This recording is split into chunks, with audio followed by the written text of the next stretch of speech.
போட்டித்தேர்வு படிக்கும் மாணவர்களுக்கு வணக்கம். இப்போ குரூப் ஒன் ப்ரிலிம்ஸ் வந்து நல்லா பண்ணியிருப்பீங்க. நெக்ஸ்ட்டு நமக்கு அடுத்த லெவல் என்னன்னா மெயின்ஸ் தான். இப்போ குரூப் ஒன் கூட நமக்கு என்னென்னா ஸ்க்ரீனிங் டெஸ்ட்டு தான். மெயின்ஸ் தான் பார்த்தீங்கன்னா நம்ம கட் ஆஃப் ஏன்னா இப்போ மெயின்ஸில் பார்த்தீங்கன்னா ஜிஎஸ்ஸை பொறுத்த வரைக்கும் நமக்கு ஒரு 9 டாபிக் இருக்குது.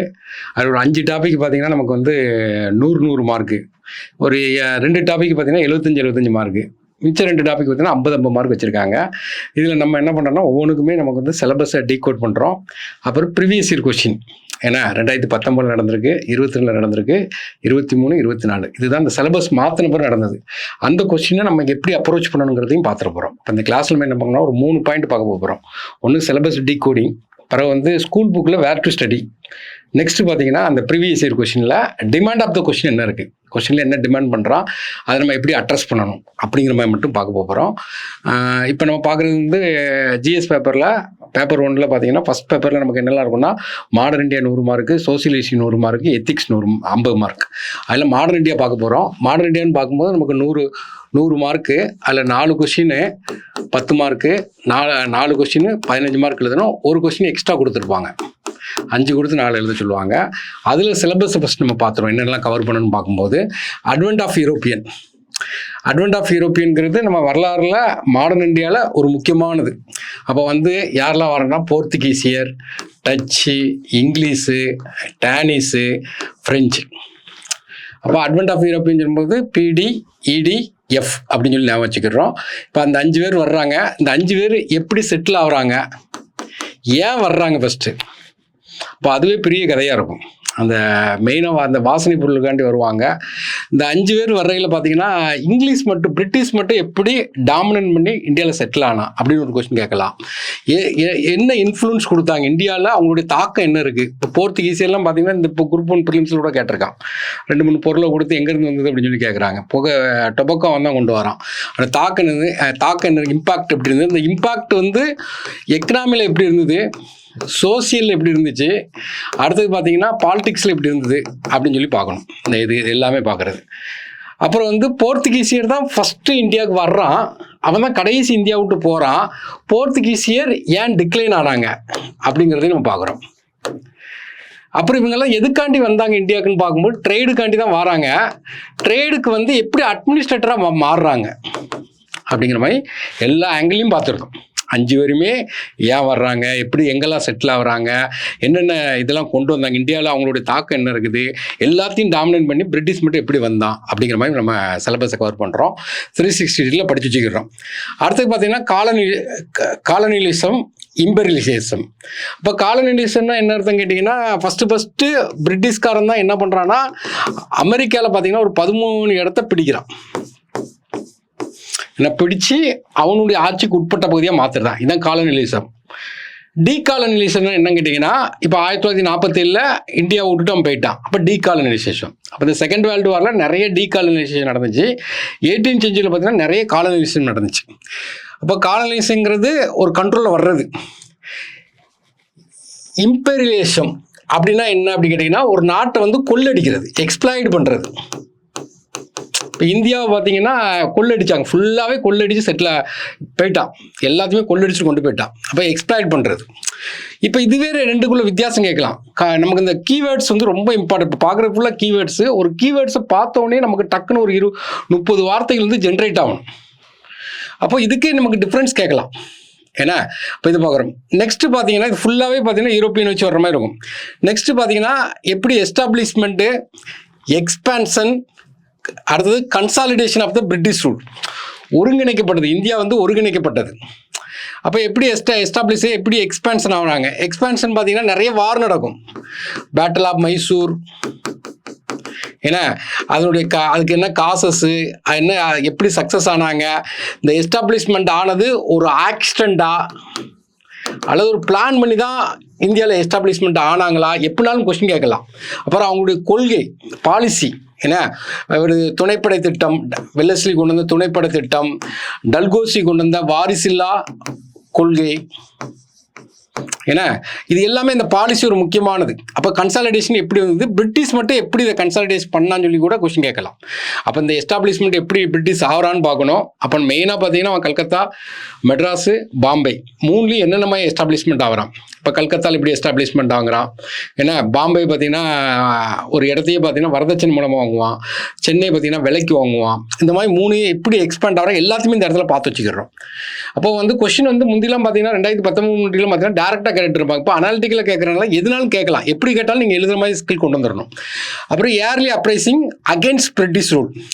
பிரிட்டிஷ் ரூலில் பார்த்தீங்கன்னா தொடக்க காலத்தில் யாரெல்லாம் அவங்களுக்கு அகெயின்ஸ்டாக இருந்தாங்க அப்படின்னு பார்க்கும்போது சிவிலியன்ஸ், பெசன்ட்ஸ், விவசாயிகள், ஏன்னா சிவிலியன்ஸ், அடுத்தது பார்த்தீங்கன்னா ட்ரைப்ஸு, சிப்பாயி, ஜமீன்தார் முதற்கொண்டுமே இருந்தாங்க. ஜமீன்தார் இந்த பீகாரில் பார்த்தீங்கன்னா குன்வர் சிங்னு ஒருத்தர் இருப்பார். அவர் பிரிட்டிஷ்க்கு அகேன்ஸ்டான ஆட்கள் தான். அவர் ஜமீன்தார். அப்புறம் சிப்பாய், நிறைய இடத்துல சிப்பாயில் பார்த்தீங்கன்னா திணிக்கிறான். பிரிட்டிஷ் முறையை வந்து திணிக்கும் போது எதுக்குறாங்க. ட்ரைப்ஸு, அவங்க மலைவாழ் மக்கள் ஏரியாவில் போய் இவங்க இது பண்ணுறாங்க. அதுக்கப்புறம் பார்த்தீங்கன்னா வரியே கெட்டாத ஆள்கிட்ட போய் வரியை கேட்காங்க. இந்த மாதிரி நிறைய பேர் பாதிக்கப்பட்டிருக்காங்க. அப்போ இந்த மூவ்மெண்ட் எல்லாத்தையும் பார்க்கணும். சிவிலியன் மூவ்மெண்ட் என்ன நடந்துச்சு, ட்ரைப்ஸ் மூவ்மெண்ட் என்ன நடந்துச்சு, பிசன் மூவ்மெண்ட் என்ன நடந்திருக்கு, சிப்பாய் மூவ்மெண்ட், இது எல்லாத்தையுமே இதில் கொண்டு வரோம்.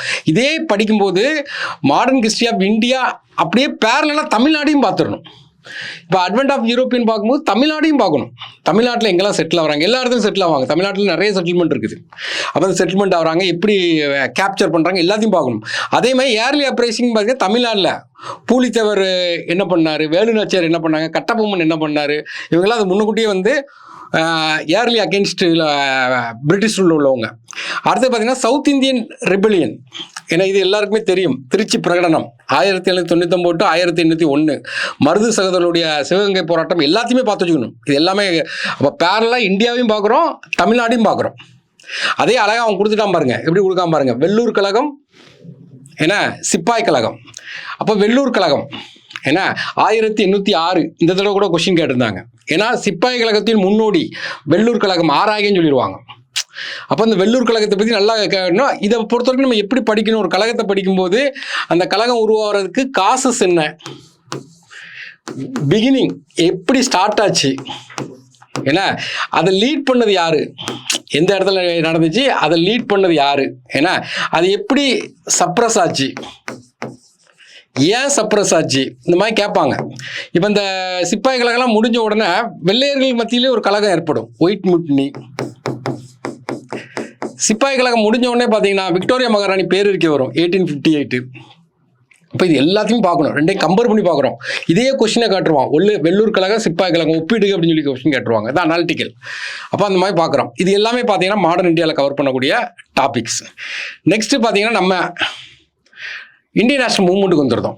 இந்தியன் நேஷனல் மூவ்மெண்ட்டுக்கு இந்தியாவில் வந்து எப்படி மூவ்மெண்ட் உருவாகுது எல்லாத்தையுமே பார்க்குறோம். அப்போ இதில் வந்து நமக்கு மெயின் காங்கிரஸ் இல்லையின் இந்தியா இல்லை, இந்தியா இல்லையின் காங்கிரஸ் இல்லை, அந்த மாதிரி நீங்கள் ஒரு ஒப்பிட்டு பார்த்து கூட எழுத வைக்கலாம். ஏன்னா காங்கிரஸ் தான் மெயினாக நமக்கு வந்து சுதந்திரம் வாங்கி கொடுக்குறாங்க. அப்போ வந்து இந்தியன் நேஷனல் மூவ்மெண்ட்டுக்கு காங்கிரஸை வச்சு நீங்கள் பிடிச்சு போயிடலாம். அப்போ வந்து என்ன கேட்டிங்கன்னா ப்ரீ காங்கிரஸ், காங்கிரஸ்க்கு முன்னுக்கூட்டி என்னென்ன இயக்கங்கள் இருந்தது அதையும் பார்த்து வச்சுக்கிடணும். அப்போ நமக்கு வந்து மெட்ராஸ் நேட்டிவ் அசோசியேஷன் 1852 மெட்ராஸில் இருக்குது. பெங்கால் இந்தியா அசோசியேஷன் பெங்காலில் இருக்குது. இது பார்த்தீங்கன்னா தமிழ்நாட்டை பொறுத்த வரைக்கும் பார்த்தீங்கன்னா மெட்ராஸு. இதே பார்த்தீங்கன்னா பிரிட்டிஷ் இந்தியா அசோசியேஷன், இது எங்கன்னா பெங்கால். ஏன்னா அப்புறம் காங்கிரஸ் வந்து நமக்கு வந்து ஆரம்பிக்கிறது 1885 ஆரம்பிக்காங்க. சேஃப்டி வால்வு தியரிம்பாங்க, லைட்னிங் தியரிம்பாங்க. அந்த தியரி எல்லாத்தையும் படிச்சு வச்சுக்கிறோம்.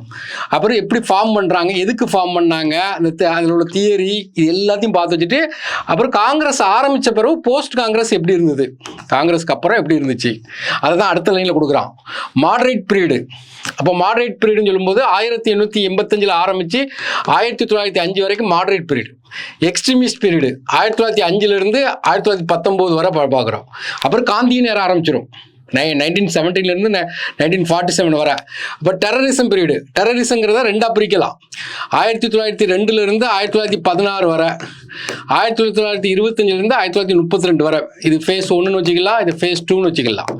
இந்த 1902 1916 வரை உள்ளது அடக்கிறதுக்கு தான் அவன் ரவுலட் ஆக்ட்னு கொண்டு வருவான். அதே கொஸ்டினாக கேட்கலாம். நெக்ஸ்ட் உள்ளது இது. அப்போ இதெல்லாம் டெரரிசம் மூவ்மெண்ட் இன் பேட்ரியாட்டிசம். இப்போ இது எல்லாத்தையுமே நம்ம பார்த்து வச்சுக்கிறோம். இப்போ காந்திய நேராங்கிறது தவிர்க்க முடியாதது. அப்போ 1917 இருந்து 1947 வரை அவருடைய பீரியடு தான் மெயினான பீரியடு. அதுதான் அடுத்த பாயிண்ட் கொடுக்குறான். ஏன்னா significant of Indian national leader அப்படிங்க எல்லாத்தையும் படிக்கணும்.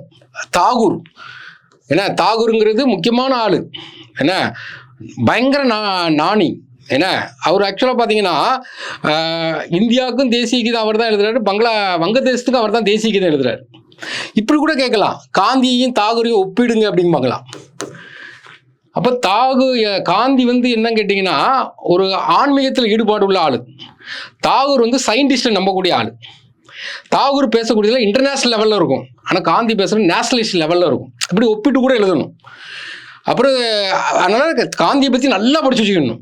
ஆல்ரெடி கேட்டுட்டான், காந்தியை கேட்டுட்டான், இருந்தாலும் நல்லா பார்த்து வச்சுக்கணும். காந்தி திடீர்னு கேட்பான். இந்த வருஷம் எக்ஸாம்லாம் பார்த்தீங்கன்னா 73rd அமெண்ட்மெண்ட்டே 3 ஆட்டை கேட்டிருக்கான். ரிப்பீட் ஆகிறதுக்கு ஏதாவது சான்ஸ் இருக்குது.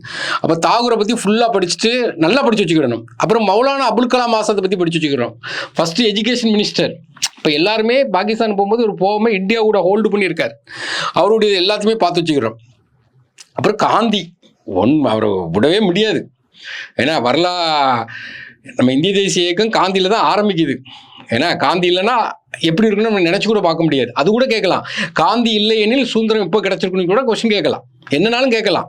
அப்போ காந்தியை பொறுத்த வரைக்கும் என்ன கேட்டிங்கன்னா சம்பரான் சத்தியாகிரகத்தில் ஆரம்பிப்போம். அப்புறம் அகமதாபாத் மில் ஸ்ட்ரைக்கு, கேதா சத்தியாகிரகா, இது அவர் வளரும் போது இருக்கக்கூடிய மூவ்மெண்ட்டுகள். வளர்ந்த பிறகு பார்த்தீங்கன்னா 1920 non cooperation movement, 1930 civil disobedience movement, 1942 quit India movement. அப்போ ஃபர்ஸ்ட் என்னன்னா கோஆப்ரேட் பண்ண மாட்டாங்காரு, அப்புறம் ஒபீடியன்ட் பண்ண மாட்டாங்காரு, அப்புறம் நேரம் இதில் இறங்கிடுறாரு, ஏன்னா வன்முறையில் இறங்குறாரு. அப்போ முதல்ல நான் கோஆபரேஷன் மூவ்மெண்ட்டு, சிவில் டிஸ்ஓபீடியன்ஸ், அடுத்தது பார்த்தீங்கன்னா குயிட் இண்டியா மூவ்மெண்ட். காந்தியை பொறுத்த வரைக்கும் எல்லாருமே நல்லா படிச்சு வச்சுக்கணும். நிறைய சிவில் சர்வீஸ்னு பார்த்தீங்கன்னா நிறைய கொஸ்டின் கேட்க, எப்போவுமே காந்தி தவிர்க்க முடியாத ஆள். அடுத்தது ஜவஹர்லால் நேரு, அவரும் மிகப்பெரிய ஒரு ஆள். ஏன்னா அவரை காந்தி தன்னுடைய அரசியல் வாரிசுன்னு சொல்லி நேரு தான் அறிமுகப்படுத்துறாரு. ஆனால் இவங்க 2 பேருக்குமே நிறைய கான்ட்ரவர்ஷியல் இருக்கும். அதை கூட கேட்கலாம், கான்ட்ரவர்ஷியல் என்ன இருக்கலாம் அப்படின்னு சொல்லி கேட்கலாம். அதனால் இந்த ஏரியாவில் நீங்கள் நல்லா படிக்கணும். இது ஒரு கொஸ்டின் டிஃபால்ட்டாக விழுந்துடும் இந்த இடம். சுபாஷ் சந்திர போஸ், ஆக்சுவலாக அவரையும் காந்தி ஒப்பிடுங்கன்னு சொல்லலாம். இப்போ சுபாஷ் சந்திர போஸ் எப்படி அவர் வளர்றாரு, கடைசியில் பார்த்தீங்கன்னா அவர் இறந்தது இன்னும் ஒரு கேள்விக்குறியாக தான் இருக்குது. தைவான் பக்கம் பார்த்தீங்கன்னா, தாய்லாந்து பக்கம் ஃபார்மஸ் ஐலாண்டில் இறந்தாரு அப்படின்னு சொல்கிறாங்க. அப்படியே அவரை பற்றி ஃபுல்லாக தெரிஞ்சுக்கிறோம். டாக்டர் BR அம்பேத்கர், இவர் இல்லாமல் இந்திய அரசியலமைப்பும் தொடங்காது, இந்திய தேசிய இயக்கமும் முடியாது. அப்போ ஒரு முக்கியமான ஆள், எஜுகேஷனில் ரொம்ப முக்கியமான ஆள். எக்கனாமி, RBI பார்த்தீங்கன்னா இவருடைய பாலிசி தான் வைக்காங்க. எக்கனாமியில் முக்கியமான அவர், பொலிட்டிஷியனில் முக்கியமான ஆள், இன்டலெக்சுவலையும் முக்கியமான ஆள். டாக்டர் அம்பேத்கரை நல்லா படிச்சுக்கணும்.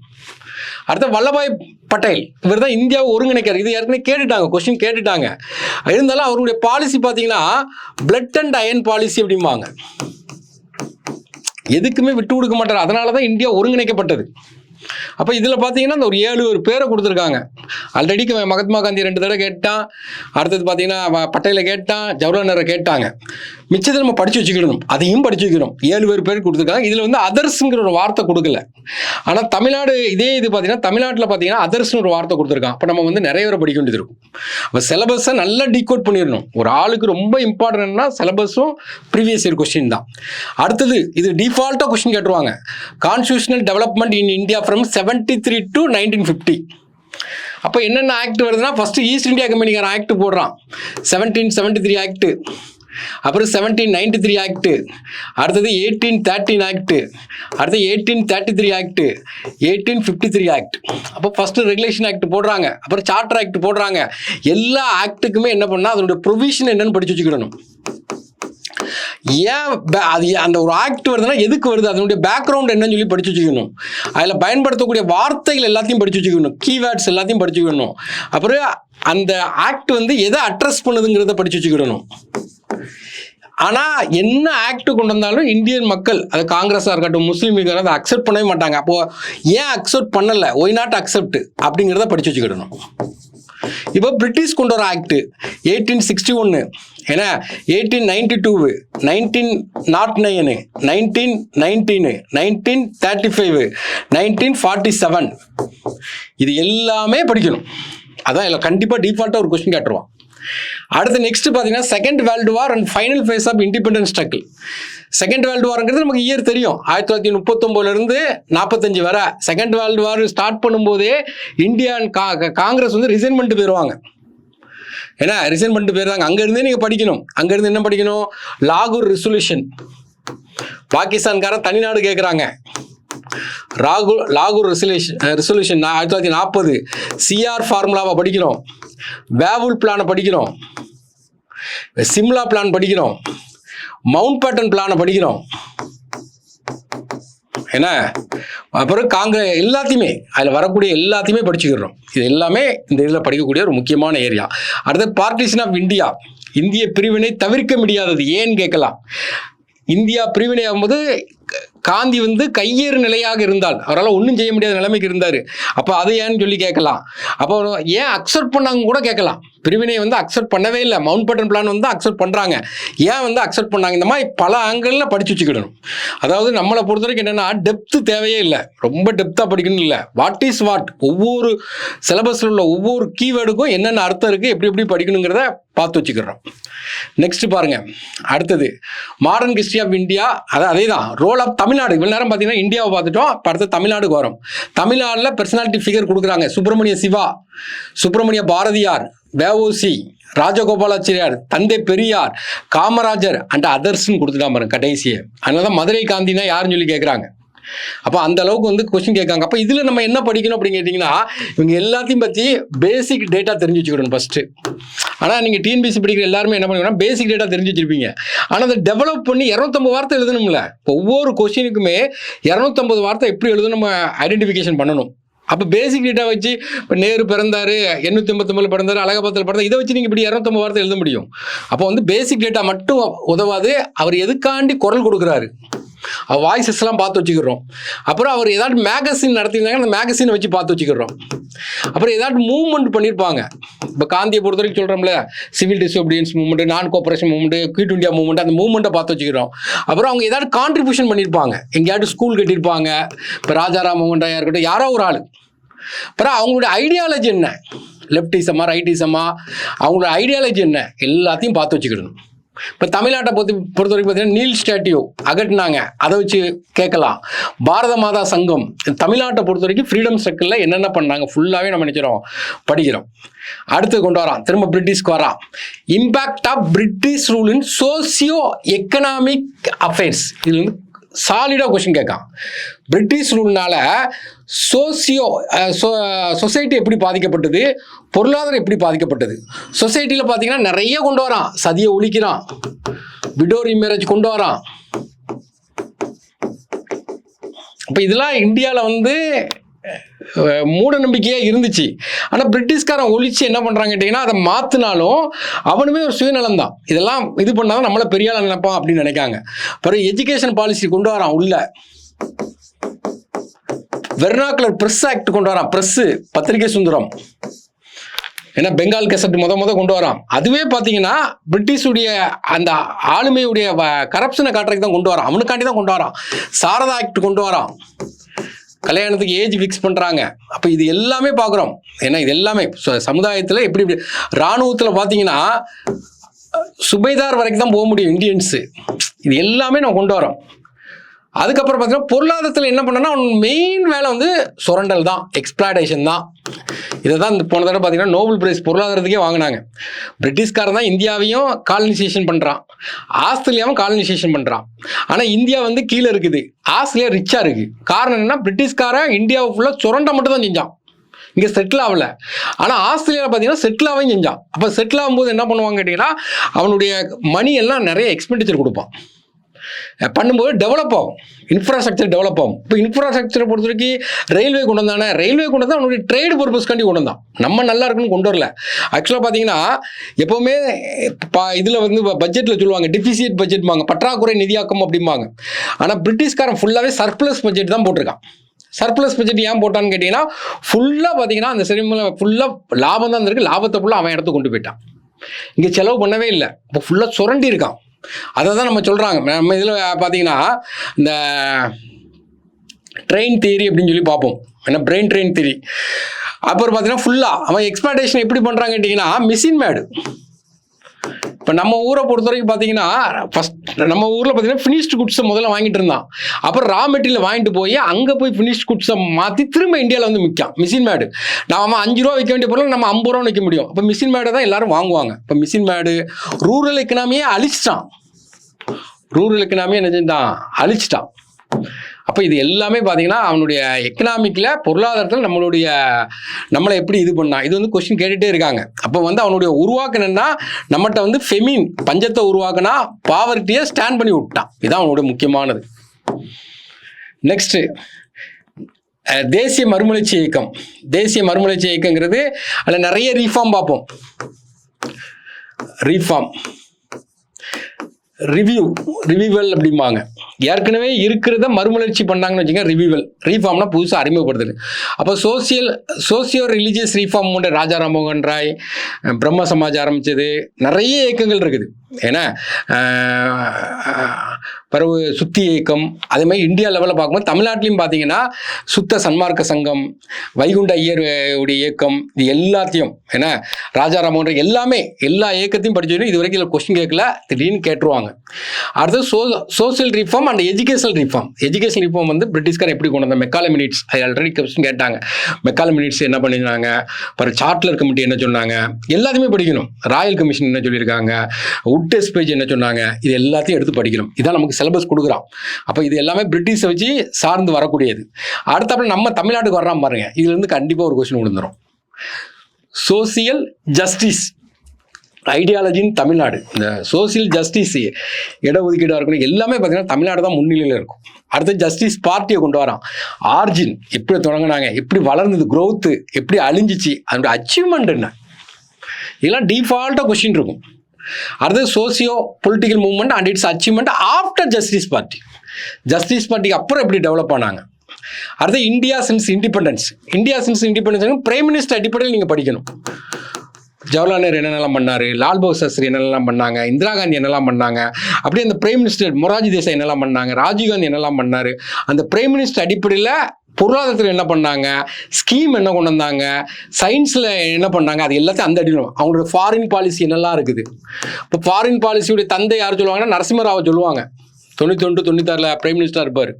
அடுத்த எக்கனாமிக் ரிஃபார்ம் என்னெல்லாம் பண்ணாங்க, அதே நரசிம்மராவ் பிள்ளை தான் 91 எல்பிஜி கொண்டு வருவாங்க மன்மோகன் சிங் பிரைம் மினிஸ்டராக இருக்கும்போது. அப்புறம் இன்டர்நேஷனல் ரிலேஷன், இப்போ கூட நம்மளுடைய பிரைம் மினிஸ்டர் பார்த்தீங்கன்னா நிறைய இன்டர்நேஷனல் போகிறாங்க. இன்டர்நேஷனல் ரிலேஷன் எப்படி இருக்குது, இந்தியா சின்ஸ் இண்டிபெண்டன்ஸ். அப்போ இது எல்லாத்தையுமே நம்ம நினைக்கிறோன்னா பார்த்துக்கிறோம். அதுக்கப்புறம் பார்த்தீங்கன்னா இப்போ தான் கல்ச்சருக்கு வர்றாங்க. எல்லாரும் என்ன பார்த்தோன்னா மாடர்ன் இந்தியா லெவல் எப்படி தமிழ்நாடு. இப்போ கல்ச்சரை பொறுத்தவரை யூனிட்டி இன் டைவர்சிட்டி. இந்தியாவுடைய மிகப்பெரிய அடையாளம் என்னென்னா யூனிட்டி அண்ட் டைவர்சிட்டி. இப்போ தமிழ்நாட்டில் உள்ளவங்கள பார்த்தீங்கன்னா அவனுடைய பழக்க வழக்கங்களாக இருக்கட்டும், அவனுடைய ஹேபிட்டாக இருக்கட்டும், உணவு முறையாக இருக்கட்டும், ஒரு தனித்துவம் இருக்கும்.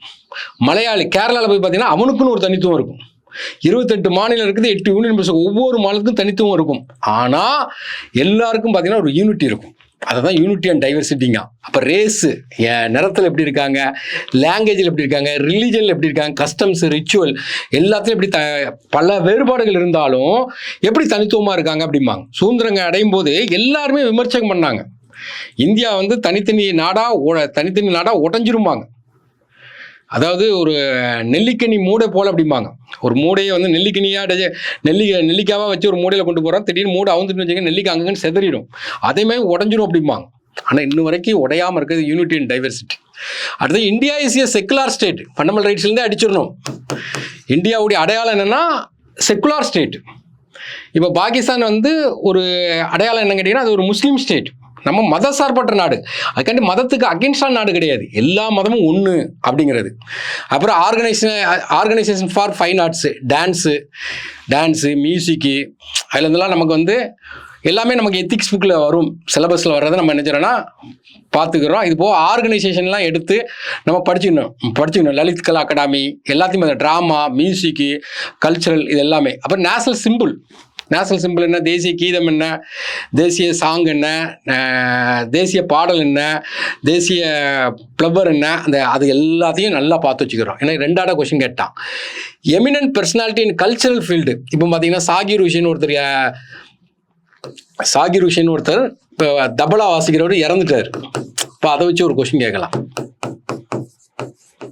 அப்புறம் சோபனா ஒரு பரதநாட்டியத்து கலைஞர், இப்போ கூட பத்மஸ்ரீ அவார்டு வாங்கியிருக்காங்க. இப்போ கல்ச்சரல் ஃபீல்டில் எமினன்ட் பர்சனாலிட்டி யாருன்னு சொல்லி பார்க்குறோம்.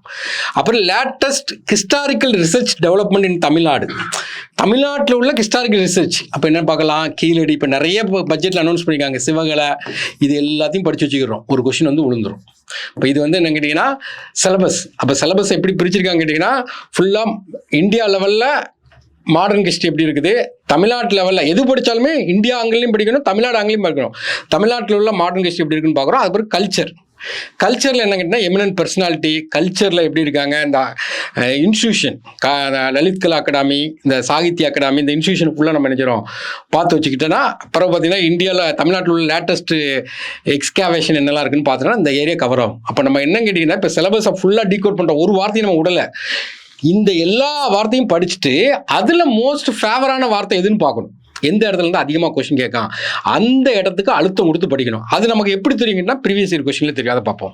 இப்போ அடுத்து என்ன பார்க்க போகிறோம்னா ப்ரீவியஸ் இயர் கொஸ்டின் பார்க்க போகிறோம். எப்பவுமே ஒரு எக்ஸாம் பாஸ் பண்ணுறதுக்கு என்ன தேவைன்னா, காம்படிட்டிவ் எக்ஸாம் இருக்குது, சிலபஸ் ரொம்ப இம்பார்ட்டன்ட், அதை தான் டீகோட் பண்ணோம். இப்போ அடுத்து ப்ரீவியஸ் இயர் கொஸ்டின் பார்க்க போகிறோம். 2019, 22, 23, 24 4 கொஸ்டின் இருக்குது. அதை நம்ம சிலபஸ் படியே பிரிச்சுட்டோம். நம்ம அதான் சொன்னேன், நிறைய சிலபஸில் நிறைய வார்த்தைகள் இருந்தாலும் கொஸ்டின் கேட்குற ஏரியான்னு இருக்குது, அந்த இடத்துக்கு ரொம்ப இம்பார்ட்டன்ட் கொடுக்கணும். அப்போ என்ன கொடுக்கணும்னா, இந்தியன் நேஷனல் லீடரை பற்றி கேட்குறாங்க. இந்தியன் நேஷனல் லீடர்னு சொல்லும்போது நம்ம ஒரு 7 லீடர் கொடுத்துருந்தாங்க.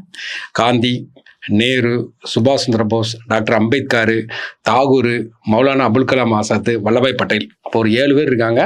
7 பேரில் நமக்கு கொஸ்டின் கேட்டிருக்கதை பார்க்குறோம். அப்போ முதல் இது என்ன கொடுக்கணும்னா காந்தியை தான். காந்தியே பார்த்தீங்கன்னா இதில் 2 தடவை கேட்டிருக்காங்க. இதில் ஒரு காந்தி வந்திருக்காரு, இந்த இடத்துல ஒரு காந்தி வந்திருக்காரு. அப்போ வந்து காந்தி எவ்வளோ இம்பார்ட்டன் ஆகுது. ஏன்னா இந்தியன் நேஷனல் மூவ்மெண்ட்டை பொறுத்தவரை காந்தி இல்லாமல் இந்தியன் நேஷனல் மூவ்மெண்ட் இல்லை, இந்தியன் நேஷனல் மூவ்மெண்ட்டு இல்லாமல் காந்தியும் கிடையாது. 2 பேரும் அவ்வளோ பின்னி பிணைஞ்சவங்க. இப்போ முதல் கொஸ்டின் என்ன கேட்கானா, டிஸ்கஸ் த அந்த டிமாண்ட் ஆஃப் த கொஸ்டின் நமக்கு என்னன்னு தெரியும். அதான் ரொம்ப இம்பார்ட்டன்ட். டிஸ்கிரிப்டிவ் பொறுத்த வரைக்கும் பார்த்தீங்கன்னா ஒரு டிமாண்ட் ஆஃப் த கொஸ்டின் ரொம்ப இம்பார்ட்டன்ட். இப்போ நான் வந்து டிமாண்ட் ஆஃப் த கொஸ்டின் எப்படி இருக்குன்னு கேட்டிங்கன்னா, இப்போ அவன் ஒரு ஏதோ ஒன்று நினச்சிட்டு ஒரு கொஸ்டின் கேட்பேன். நானே இப்போ உங்கள்கிட்ட ஒரு கொஸ்டின் கேட்கனா என் மைண்டில் ஏதோ ஒன்று ஓடி இருக்கும், அதை வச்சு கேட்டிருப்பேன். நீங்கள் அதுக்கு பதில் சொல்கிறது வந்து 100% அது அப்படியே பொருந்தோம்னு பார்த்தீங்கன்னா பொருந்தாது. ஆனால் ஓரளவுக்கு நம்ம என்னென்னா பொருந்துறமா எழுதணும். இப்போ டிமாண்ட் ஆஃப் த கொஸ்டினும் நம்ம எழுதக்கூடிய ஆன்சரும் பார்த்தீங்கன்னா ஒரு கேப் இருக்கும். கேப்பை குறைக்கிறதுக்கு தான் நம்ம என்ன பண்ணணும்னா நிறைய எக்ஸாம் எழுதி பார்க்க இந்த கேப்பு குறை.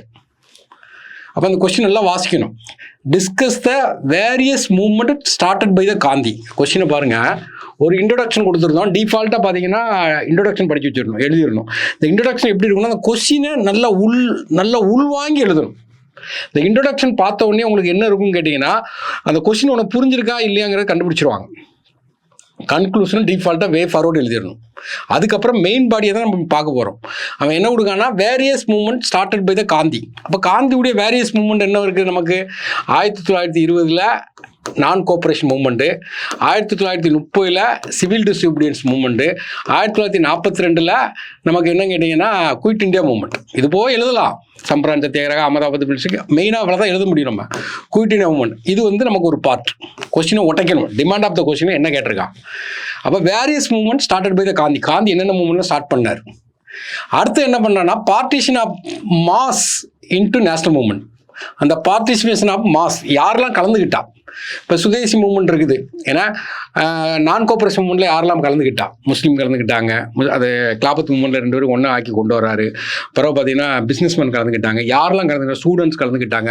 குயிட் இந்தியா மூவ்மெண்ட்லாம் தலைவரே இல்லாமல் கலந்துக்கிடுவாங்க. எல்லாரும் மக்கள் எல்லாரும் பங்கு பெறுவாங்க. சிடிஎம்ல யார் கலந்துக்கிட்டா, என்னென்ன ஆட்கள்லாம் கலந்துக்கிட்டாங்க அதான் கொடுக்கலாம். பார்ட்டிசிபேஷன், பெண்கள் கலந்துக்கிட்டாங்க, தொழிலாளர் கலந்துக்கிட்டாங்க, விவசாயி கலந்துக்கிட்டாங்க, ட்ரைப் மலைவாழ் மக்கள் கலந்துக்கிட்டாங்க. யாரெல்லாம் கலந்துக்கிட்டாங்க அதை தான் கொஸ்டினாக கேட்கும். அப்போ அந்த கொஸ்டின் நம்ம தெரிஞ்சதெல்லாம் வந்து வாமிட் எழுது, நம்ம வாமிட் பண்ணக்கூடாது. என்ன அந்த கொஸ்டின் டிமாண்ட் என்ன பண்ணுறான் அதை நீங்கள் எக்ஸ்பிளைன் பண்ண அட்ரஸ் பண்ணாவே போதும். அப்போ இதுதான் நம்ம கொஸ்டின் கேட்டிருக்காங்க. நம்ம எல்லா கொஸ்டினுமே 15 மார்க்குக்கு எழுதுற மாதிரி படிச்சு வச்சுக்கிடணும். 10 மார்க் 15 மார்க் பிரிக்கக்கூடாது. ஆக்சுவலாக பார்த்தீங்கன்னா எல்லா கொஸ்டினுமே 250 வார்த்தை எழுதுற மாதிரி படிச்சுக்கணும். நெக்ஸ்ட் கொஸ்டின் பாருங்க, பட்டேலை பற்றி கேளுங்க. சர்தார் பட்டேல் மொத்தம் 7 பேர் சொன்னேன். ஏன்னா இல்லை சர்தார் பட்டேலை பற்றி கேட்க, highlight the role of Sardar Patel in the integration of the Indian states. இப்போ ஃபஸ்ட்டு சர்தார் பட்டேல்னா யாருன்னு சொல்லிட்டு பார்க்குறோம். அதுக்கப்புறம் என்னென்னா இன்டகிரேஷன் ஆஃப் த, இது டிஃபால்ட்டாக introduction conclusion, integration of the Indian state. இப்போ இந்தியா வந்து சுதந்திரம் கிடைக்குது. சுதந்திரம் கிடைக்கும்போது இந்தியாவுக்கு சுதந்திரம் கொடுத்துருந்தாங்க. ஏன்னா பிரிட்டிஷ் இந்தியா சுதந்திரம் கொடுத்தா பிரின்ஸ்லி ஸ்டேட்ஸ்னு ஸ்டேட்ஸ் இருக்குது, 582 ஸ்டேட்ஸ் இருக்குது. அது எல்லாத்தையும் ஒருங்கிணைக்கிறது யாருன்னா வல்லபாய் பட்டேல். ஏன் ஒருங்கிணைக்கிறார்? அவர் தான் home minister of India, deputy prime minister of India. அப்போ ஹோம் மினிஸ்டர் கண்ட்ரோலில் தான் அது எல்லாமே இருக்கும். அதான் அவருடைய ரோலு. அப்போ அதில் ஒரு 3 பேர் சேர மாட்டாங்கன்னு சொல்லுவாங்க. ஹைதராபாத், அப்போ ஆப்ரேஷன் போலா படிக்கிறோம். இப்போ கூட பார்த்தீங்கன்னா 75 வருஷம் கொண்டாடி இருக்காங்க.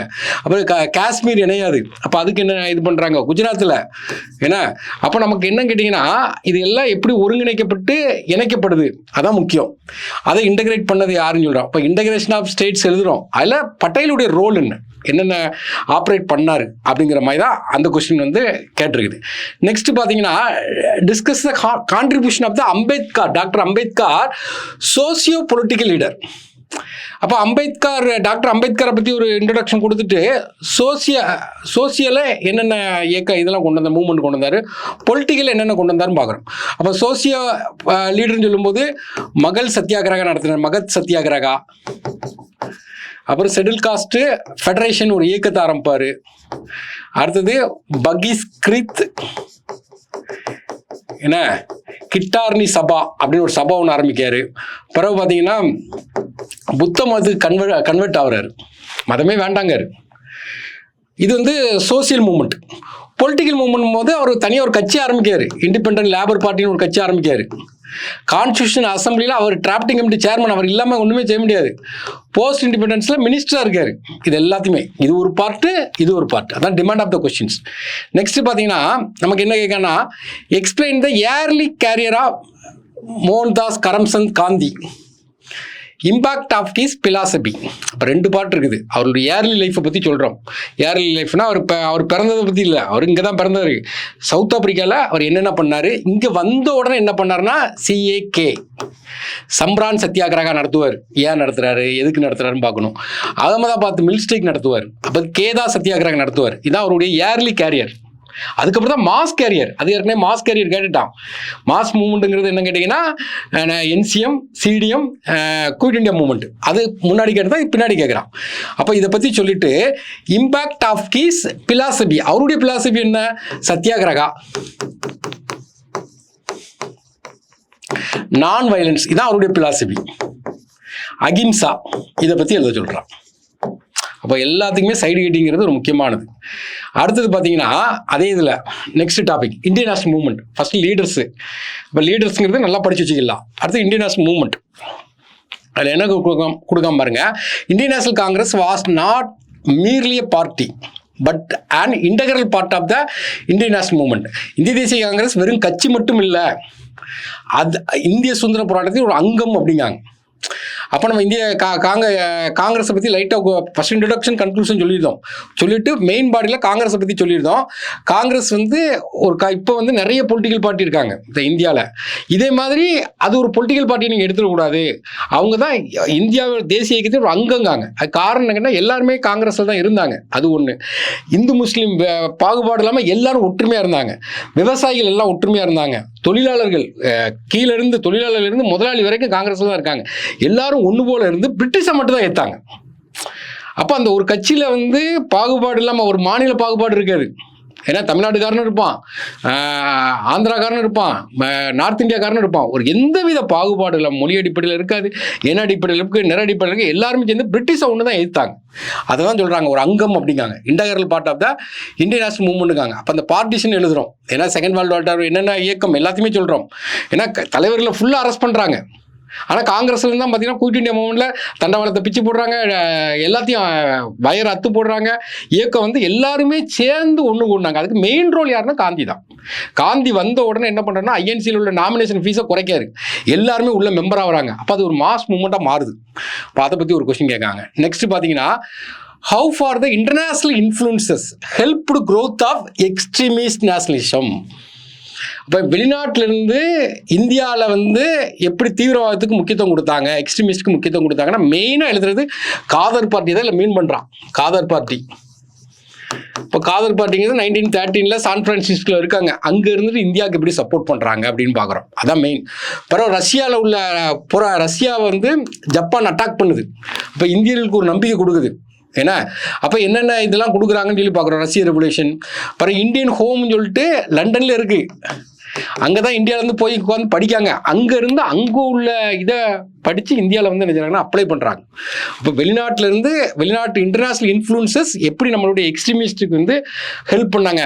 எம்டன் செண்பகராமன் இதை படிச்சுக்கிட்டு வந்து வேர்ல்டு வார் டைமில் எம்டன் சென்னை பக்கத்தில் வந்து அட்டாக் பண்ணிட்டு போகிறார். அப்போ இன்டர்நேஷ்னல் இன்ஃப்ளூன்சஸ் எப்படி நமக்கு சப்போர்ட் பண்ணுறாங்க அப்படிங்கிறத பார்க்குறோம். Next, explain the various factor which contributed to the rise of the nationalism in colonial India. காலனித்துவ இந்தியாவில் தேசியவாத எழுச்சிக்கு பங்களித்த பல்வேறு காரணிகளை எழுது அப்படிங்க. அப்போ பல்வேறு காரணிகள் பார்க்கும்போது எல்லாமே எழுதலாம். நம்ம இந்த இடத்துல வந்து அதில் கொஸ்டின் இருக்குன்னா எக்ஸ்பிளைன் த வேரியஸ் ஃபேக்டர், இதுதான் question, which contributed to the rise of nationalism காலனித்துவ இந்தியாவில் வந்து தேசியவாதம் எப்படி வந்துச்சு அப்படின்னு சொல்லி கொடுத்துட்டு அதுக்கு என்னென்ன ஃபேக்டர்னு சொல்லிட்டு எக்ஸ்பிளைன் பண்ண போகிறோம். அப்போ என்னென்ன ஃபேக்டர் அப்படின்னு சொல்லி பார்க்கும்போது எஜுகேஷன் ஒரு மெயின் ஃபேக்டராக கொண்டு வரலாம். தேசியவாதம் வர்றதுக்கே பார்த்தீங்கன்னா எஜுகேஷன் தான். எல்லாருமே படிக்க ஆரம்பிக்காங்க, பிரிட்டிஷை எதிர்த்து இந்தியா வந்து ஒன்றா சேருது. அடுத்தது பார்த்தீங்கன்னா அவங்க கொண்டு வர்ற பொலிட்டிக்கல் பாலிசியே பார்த்தீங்கன்னா நிறைய இந்தியாவில் ஒன்றா சேர்க்குது. அப்புறம் ப்ரெஸ்ஸு, பத்திரிக்கை வருது. ஏன்னா அடுத்தது பார்த்தீங்கன்னா அவனுடைய வெஸ்டர்ன் இன்ஃப்ளூன்ஸ், வெஸ்டர்னுடைய தாக்கம், ஏர்லி அப்ரைசிங், பிரிட்டிஷ்க்கு எதிராக எல்லாரும் ஒன்றா சேர்றாங்க. சிப்பாய் கழகத்தையும் படிச்சிங்கன்னா ஒவ்வொரு தனிப்பட்ட முறையில் சண்டை போட்டு கிடப்பானுங்க. கடைசியில் பார்த்தீங்கன்னா எல்லாரும் ஒன்றா சேர்ந்து அடிப்பாங்க. அப்போ அது ஒரு காரணம். பிறகு முக்கியமான லீடர்ஸ் தலைமை தாங்கி நடத்துனாங்க. எல்லா இடத்துலையும் முக்கியமான லீடர்ஸ் செஞ்சுட்டாங்க, தலைமை தாங்கி நடத்துகிறாங்க. அவன் கம்யூனிகேட் பண்ண வைக்கான் ஃபேக்டரியில். ஏன்னா ட்ரெயினை விடுறான், ட்ரெயின் வந்து ஒரு இடத்துலேருந்து இன்னொரு இடத்துக்கு போகுது, மக்கள் ஒன்னோட சேர்றான், ஒரு இடத்துல உள்ள செய்தியை இன்னொரு இடத்துக்கு ஷேர் பண்ணுறான், ப்ரெஸ் ரிலீஸ் பண்ணுறான். இப்போ எல்லாமே ஒரு ஃபேக்டர் தான், அதுதான் கொடுக்குறான். அடுத்தது பார்த்தீங்கன்னா explain how the Indian capitalist class participate in the Indian national movement. இந்திய தொழிலதிபர்கள் இந்திய விடுதலைக்கு எங்கனம் கலந்து கொண்டார்கள் அப்படிங்காங்க. அப்போ நமக்கு சுதேசி இயக்கத்தை பற்றி தெரியும். நமக்கு சுதேசி இயக்கங்கிறது அந்நிய பொருட்களை வாங்காமல் நம்மளுடைய பொருளே பயன்படுத்தும். இப்போ இருக்கிற மேக் இன் இந்தியா மாதிரி. அப்போ இங்கே என்ன செய்றாங்கன்னா இண்டிஜினஸாக நிறைய தொழிலதிபர்கள் உருவாகிறாங்க. டிஸ்காலும் அப்போ தான் ஆரம்பிக்காங்க. அப்போ இண்டிஜினஸ் நிறைய தொழில்கள் இந்தியாவிலே உருவாகுது. இவங்க என்ன செய்றாங்கன்னா ஃபினான்சியலாக இந்தியனுக்கு சப்போர்ட் பண்ணுறாங்க. எல்லா மூவ்மெண்ட்லையும் இன்டைரக்டாக கலந்துக்கிறாங்க. எல்லா மூவ்மெண்ட்லையும் என்ன செய்றாங்கன்னா இன்டைரக்டாக சப்போர்ட் பண்ணுறாங்க. அதில் ஃபிக்கியுடைய ரோல் முக்கியமான role. Federation of India, Chamber of Commerce, இண்டஸ்ட்ரியில் அவங்க வந்து மெயின் ரோல் ப்ளே பண்ணுறாங்க. இது எல்லாத்தையுமே இதில் உள்ளே கொண்டு வரும். அப்போ ஒரு கொஸ்டினை வந்து டீகோட் பண்ணணும். அப்போ இதில் என்ன கொடுக்கான்னா explain the how the Indian capitalist class. அப்போ இதுதான் மெயினாக கேட்குறான். இந்த நேஷனல் மூவ்மெண்ட்டில் எப்படிலாம் அவங்க கலந்துக்கிறாங்க. அப்போ வந்து நல்ல ஆர்டர்ஸ் ஒரு சைடு ஹீட்டிங் போட்டு கொண்டு வரோம். எந்த ஒரு கொஸ்டினாக இருந்தாலும் 250 வார்த்தை எழுதுகிற மாதிரி ப்ராக்டிஸ் பண்ணணும். நெக்ஸ்ட் ஏரியா என்ன கேட்டிங்கன்னா நேஷ்னல் ரெனைசான்ஸ், தேசிய மறுமலர்ச்சி. ஏன்னா தேசிய மறுமலர்ச்சின்னு சொல்லும்போது எல்லாமே கவர் ஆகிரும். ஃபஸ்ட்டு எல்லாமே யூரோப்பியன் படித்தோம், இப்போ வந்து ரெனைசான்ஸ். அப்போ இதில் என்ன கொஸ்டின் கேட்டிருக்காங்க பார்த்தீங்கன்னா, ஒரு கொஸ்டின் வந்து the socio religious reform movement prepared ground for nationalism தான் கொஸ்டின்ஸ். இப்போ சோசியோ ரிலீஜியஸ் ரீஃபார்ம் மூவ்மெண்ட் வந்து தேசியவாதத்துக்கு எப்படி வழிவகுத்ததுன்னு கேட்காங்க. தமிழில் பார்த்தீங்கன்னா சமூக சமய சீர்திருத்த இயக்கங்கள் இந்தியாவில் தேசியவாதத்திற்கு அடித்தளம் அமைத்ததை விளக்குக அப்படிங்காங்க. அப்போ நம்ம என்னென்னா சோசியோ ரிலீஜியஸ் ரீஃபார்ம் என்னெல்லாம் இருக்குதுன்னு பார்க்குறோம். அவங்க எப்படி வந்து நேஷனலிசத்துக்கு வழிவகுக்கிறாங்கன்னு பார்க்கும். அப்போ நமக்கு என்னென்ன சோசியோ ரிலீஜியஸ் மூவ்மெண்ட்லாம் இருக்கும். பிரம்ம சமாஜ், அதை பற்றி சொல்கிறோம். அடுத்து ஆரிய சமாஜ், அடுத்து அலிகார் மூமெண்ட்டு, தியோ ஸ்பிகல் மூமெண்ட்டு, ஏன்னா ராமகிருஷ்ணா மிஷன், இந்த மாதிரி எல்லா இதையும் லைட்டாக சொல்கிறோம் என்னென்ன இருக்குன்னு சொல்லிட்டு அது எப்படி தேசியவாதத்திற்கு வழிவகுத்தது அப்படின்னு சொல்லி கேட்காங்க. அப்போ இதில் நம்ம என்னெல்லாம் கொண்டு வரணும்னு கேட்டிங்கன்னா, அதாவது தேசியவாதத்திற்கும் பார்க்கும்போது இவங்க எல்லாருமே நியூஸ் பேப்பர் நடத்தியிருப்பாங்க, அது ஒரு தேசியவாதத்துக்கு வழிவகுத்தது. அப்புறம் எஜுகேஷனுக்கு இம்பார்ட்டன்ட் கொடுப்பாங்க, அப்போ எஜுகேஷன் மூலமாக தேசியவாதம் பரவுது. உமன்ஸ் எம்பவர்மெண்ட் கொடுக்காங்க, உமன்ஸ் எம்பவர்மெண்ட் கொடுக்கும்போது பெண்கள் பங்கு இருக்கிறாங்க. அப்புறம் ரேஷனலிசம், இதெல்லாம் அவங்களுடைய இது. அப்போது சோசியல் ரிலீஜியஸ் ரிஃபார்ம் மூவ்மெண்ட் எப்படி தேசியவாதத்துக்குன்னா அவங்க எல்லாத்தையும் ஒருங்கிணைக்க வச்சாங்க, நம்ம இதில் உள்ள மூட நம்பிக்கையெல்லாம் எதுக்க வச்சாங்க, எல்லாருக்கும் எஜுகேஷனை புகட்டினாங்க. அப்படி கொஞ்சம் கொஞ்சமாக டெவலப் ஆகும்போது ஒரு தேசியவாதங்கிறது அங்கேயே துளிவிட ஆரம்பிச்சிருது. ஓகே, நெக்ஸ்ட் பார்த்தீங்கன்னா describe the Islamic socio religious reform movement. Direct question. ஏன்னா Islamic social religious reform movement in இந்தியாவில் உள்ள இஸ்லாமிக் சோசியல் ரிலீஜியஸ் மூவ்மெண்ட் என்னெல்லாம் இருக்குன்னா அது எல்லாத்தையுமே எழுதுகிறோம். எல்லாத்தையும் எழுதிட்டு அந்த இடத்துல நம்ம என்ன பண்ணுறாங்கன்னா யார் ஸ்டார்ட் பண்ணுறாங்க, அது ஸ்டாட்டிக் டேட்டா மாதிரி கொடுத்துருக்காங்க. யார் ஸ்டார்ட் பண்ணுறாங்க, எங்கே ஸ்டார்ட் பண்ணுறாங்க, எப்போன்னு சொல்லி கொடுத்துக்கலாம். அப்புறம் அதனுடைய அப்ஜெக்டிவ் என்னன்னு சொல்லி கொடுக்குறோம். அப்புறம் இம்பார்ட்டன்ட் கான்ட்ரிபியூஷன் என்னன்னு சொல்லி சொல்கிறோம். Important contribution. அப்போ என்னென்ன மூவ்மெண்ட்லாம் இருக்குது அப்படின்னு ஒரு லிஸ்ட் அவுட் பண்ணும்போது நம்ம என்ன கொடுக்கலாம், அலிகார் மூவ்மெண்ட் கொடுக்கலாம். Direct question. Deoband movement, Wahabi movement, பாராசிப் மூவ்மெண்ட், அகமதியா மூவ்மெண்ட்டு, என்ன அகமதியா மூவ்மெண்ட்டு. அப்போ இதெல்லாம் நம்ம டீகோட் பண்ணுறோம். டீகோட் பண்ணிட்டோன்னா நமக்கு பண்ணிவிட்டு அதை இது பண்ணவே டைரெக்டாக உள்ள கொஷின்ஸ் தான். நெக்ஸ்ட்டு பார்த்தீங்கன்னா சோசியோ ரிலீஜியஸ் ரீஃபார்ம் மூவ்மெண்ட். அதில் அதே தான். அதில் என்ன கேட்காம பாருங்க, did 19th century socio religious reform movement address unethical social practices against women and children. அப்போ சோசியல் ரிலீஜியஸ் ரிஃபார்ம் மூவ்மெண்ட் பார்த்தீங்கன்னா எதை அட்ரஸ் பண்ணாங்க கேட்டிங்கன்னா அன்எத்திக்கல் உமன் அண்ட் சில்ட்ரன்.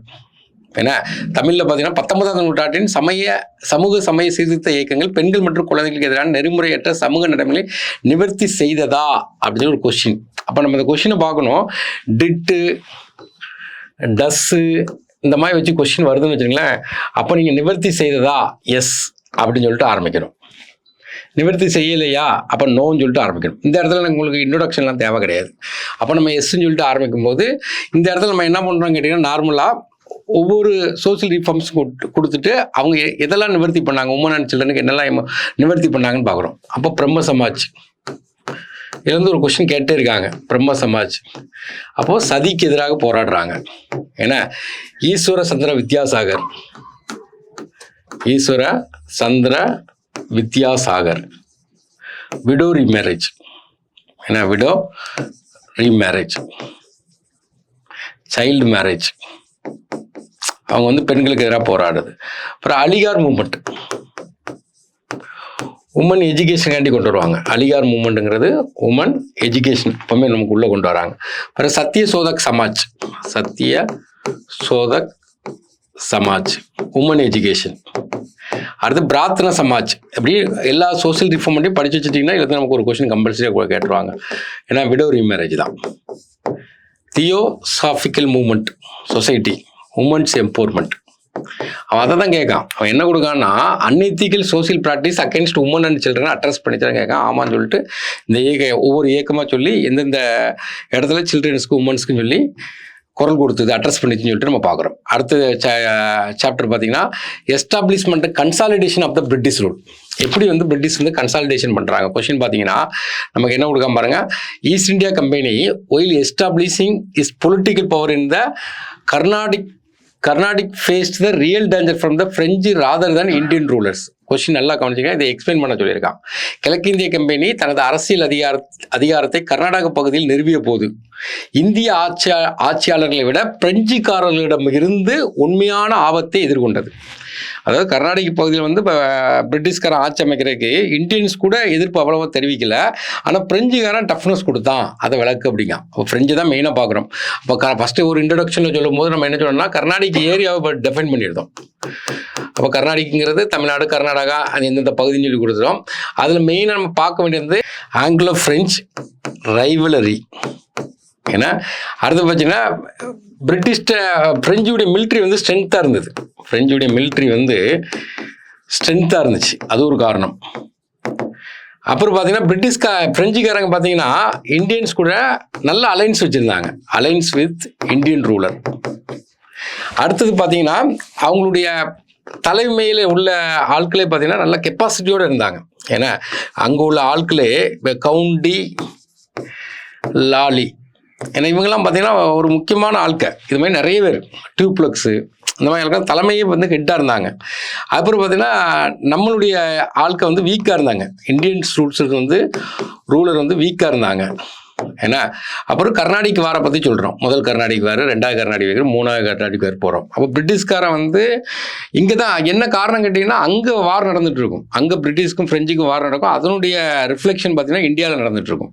அப்போ இருக்கும்போது கடுமையான ஒரு எதிர்ப்பை கொடுப்பாங்க ஃப்ரெஞ்சுக்காரன். அதை தான் அவன் கொஸ்டினாக கேட்குறான். கொஸ்டின் எல்லாம் அண்டர்ஸ்டாண்ட் பண்ணிக்கணும், சும்மா நம்ம பிடிச்சி எழுதிட்டு போயிடக்கூடாது. அவன் என்ன கேட்டிருக்கான்னு பார்க்கணும். ஏன்னா இந்திய ஆட்சியாளர்களை விட ஃப்ரெஞ்சுக்காரர்கள் வந்து உண்மையான ஆபத்தை எதிர்கொண்டது விளக்கு அப்படின்னு சொல்லி கேட்கான்.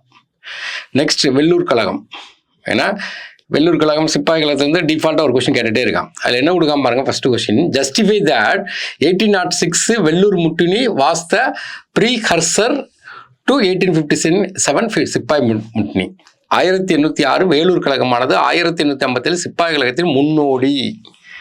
அப்புறம் எல்லாருக்குமே தெரியும், இந்தியன் ஹிஸ்ட்ரியில் படிக்கிறவங்க எல்லா ஸ்டேட்லேயுமே என்ன செய்வாங்க அப்படின்னா 1857 ரிவோல்ட் படிப்பாங்க. ஆனால் 1806 வெள்ளூர் கழகத்தை எல்லா ஸ்டேட்டுக்காரங்க படிக்க மாட்டாங்க. அப்போ தமிழ்நாட்டுக்காரன் மட்டும் தான் அந்த வெள்ளூர் கழகத்தை படிப்பான். ஆனால் இங்கே கொஸ்டின் என்ன கேட்கனா, அந்த சிப்பாய் கழகங்கிறது பிரிட்டிஷுக்கு எதிராக நடந்த ஒரு மிகப்பெரிய ஃபர்ஸ்ட் இண்டிபெண்டன்ஸ் வாருங்காங்க. அதே மாதிரி வார் வந்து வெள்ளூர் கழகம் நடந்துச்சா, முன்னோடி தானா அப்படிங்க. அப்போ அங்கே என்னெல்லாம் நடந்துச்சோ அதே இதே ஒப்பிட்டு இங்கே நடக்கிற மாதிரி நீங்கள் விளக்கம் கொடுக்கணும். அதை தான் கொடுக்குறான். ஜஸ்டிஃபை பண்ணணும் அப்படிங்க. ஜஸ்டிஃபைனா நீங்கள் அதை ப்ரூவ் பண்ணணும், என்ன சப்ஸ்டாண்டியேட் பண்ணணும் எல்லா இடத்துலையுமே. அப்போ நமக்கு பார்த்தீங்கன்னா என்னெல்லாம் பார்க்கணும் கேட்டிங்கன்னா, அங்கே நடந்த மாதிரியே இங்கேயும் பார்த்தீங்கன்னா மிலிட்ரி ரீசன், இராணுவ காரணங்கள், அப்புறம் அதே மாதிரி ரிலீஜியஸ் காசஸ், அங்கே இருக்கிற மாதிரியே causes, role of Indian leader, ஏன்னா அப்புறம் சிப்பாயுடைய நேச்சர், அப்புறம் டிஸ்கிரிமினேஷன், அங்கே இருந்த மாதிரி இங்கேயும் நமக்கு என்ன இருக்கும், டிஸ்கிரிமினேஷன், ஏன்னா அப்புறம் அட்டாக், நேச்சர் ஆஃப் அட்டாக் அங்கே இருக்கிற மாதிரியே பார்க்கணும். அப்புறம் பிரிட்டிஷுடைய ரெஸ்பான்ஸ், எப்படி அங்கே சப்ரஸ் பண்ணால் இங்கே ஒரே நாள் நைட்டில் சப்ரஸ் பண்ணிடுவான். அப்புறம் இது எப்படி வந்து நமக்கு நேஷ்னலிசத்தை உருவாக்கிச்சு, அங்கே படித்த மாதிரியே அதை ஒப்பிட்டு அதுக்குள்ள பாயிண்ட் எல்லாத்தையும் இங்கே கொண்டு வந்து சப்ஸ்டாண்டியேட் பண்ணிட்டா முடிஞ்சு போச்சு. அதுதான் கொஸ்டின்ஸ் கேட்குறான். அப்போ வந்து 1857 என்னெல்லாம் இருக்குன்னு நல்லா படிச்சிருப்பீங்க, அதை கம்பேர் பண்ணி 1806 அதுக்கு முன்னக்கூட்டியே நடந்துச்சு அப்படிங்கிற மாதிரி சொல்லிடும். அது ஒரு கொஸ்டின் கேட்டிருக்கான். நெக்ஸ்ட் கொஸ்டின் பார்த்தீங்கன்னா, Vellore mutiny was a premature outbreak discuss. Vellore கழகம் என்பது நன்கு முதிர்வடையாமல் வெளிவந்த கழகம், ஒரே நாள் நைட்டில் சப்ரஸ் பண்ணிடுவாங்க. இந்த பிலிம்ஸோட உங்களுக்கு கொஸ்டின் கேட்டிருக்கான். அப்போ இதில் வந்து நெகட்டிவ் பாயிண்டாக கொடுக்கணும். வேலூர் கழகம் ஏன் இதாச்சுன்னு சொல்லி நெகட்டிவ் பாயிண்டாக கொடுக்கும்போது லேக் ஆஃப் கோஆர்டினேஷன், ஒரு கோஆர்டினேஷன் இருக்காது. அப்புறம் பார்த்தீங்கன்னா ரொம்ப சப்போர்ட் இருக்கு, ஒய்டர் சப்போர்ட் இருக்காது. ஏன்னா திடீர்னு ஆரம்பிச்சிருவாங்க, சட்டன் அப்ரைசிங். அப்புறம் லேக் ஆஃப் பிளானிங் இருக்காது. ஏன்னா லிமிட்டட் லீடர்ஷிப்பை லிமிட் பண்ணுறாங்க, லிமிட்டட். வெளியிருந்து எந்த சப்போர்ட்டுமே இருக்காது, no outside support. Organisation வீக்காக இருக்கும், அந்த ஆர்கனைஸ் பண்ணுறதே வீக்காக இருக்கும். அதனால தான் ஒரே நாள் அட்டாக் பண்ணிடுவாங்க. இப்போ கொஸ்டின் நல்லா புரிஞ்சுக்கிட்டு எழுதணும். ஏன்னா இந்த இடத்துல இப்படி கொஸ்டினை அட்ரஸ் பண்ணணும். Next, describe the peasant uprising during colonial rule in India. காலனி ஆதிக்கத்தின் கீழ் இந்தியாவில் ஏற்பட்ட விவசாய எழுச்சிகளை விவரிங்க. அப்போ வந்து டிஸ்கிரைப் பண்ண சொல்கிறான். என்ன டிஸ்கிரைப் பண்ண, பெசன்ட் அப்ரைசிங் டூரிங் காலனியல் ரூல்னு கேட்காங்க. அப்போ டைரக்ட் கொஷின் அப்படியே எழுதிடலாம். இந்தியாவில் வந்து விவசாய எழுச்சிகள் என்னெல்லாம் நடந்துச்சு, காலனி ஆதிக்கத்தின் கீழ் என்னெல்லாம் நடந்துச்சுன்னு சொல்லிட்டு விளக்கம் கொடுத்துட்டு அதுக்கு என்ன, அந்த எழுச்சி நடக்கிறதுக்கு என்ன காசஸ்ன்னு சொல்லி பார்க்கணும். அது ரிசல்ட் இந்த 2 பாயிண்ட்ல நீங்கள் எழுதினா போதும். அப்போ என்னென்ன ரிசல்ட் நடந்துச்சு? இண்டியோ ரிவோல்ட் நடந்துச்சு,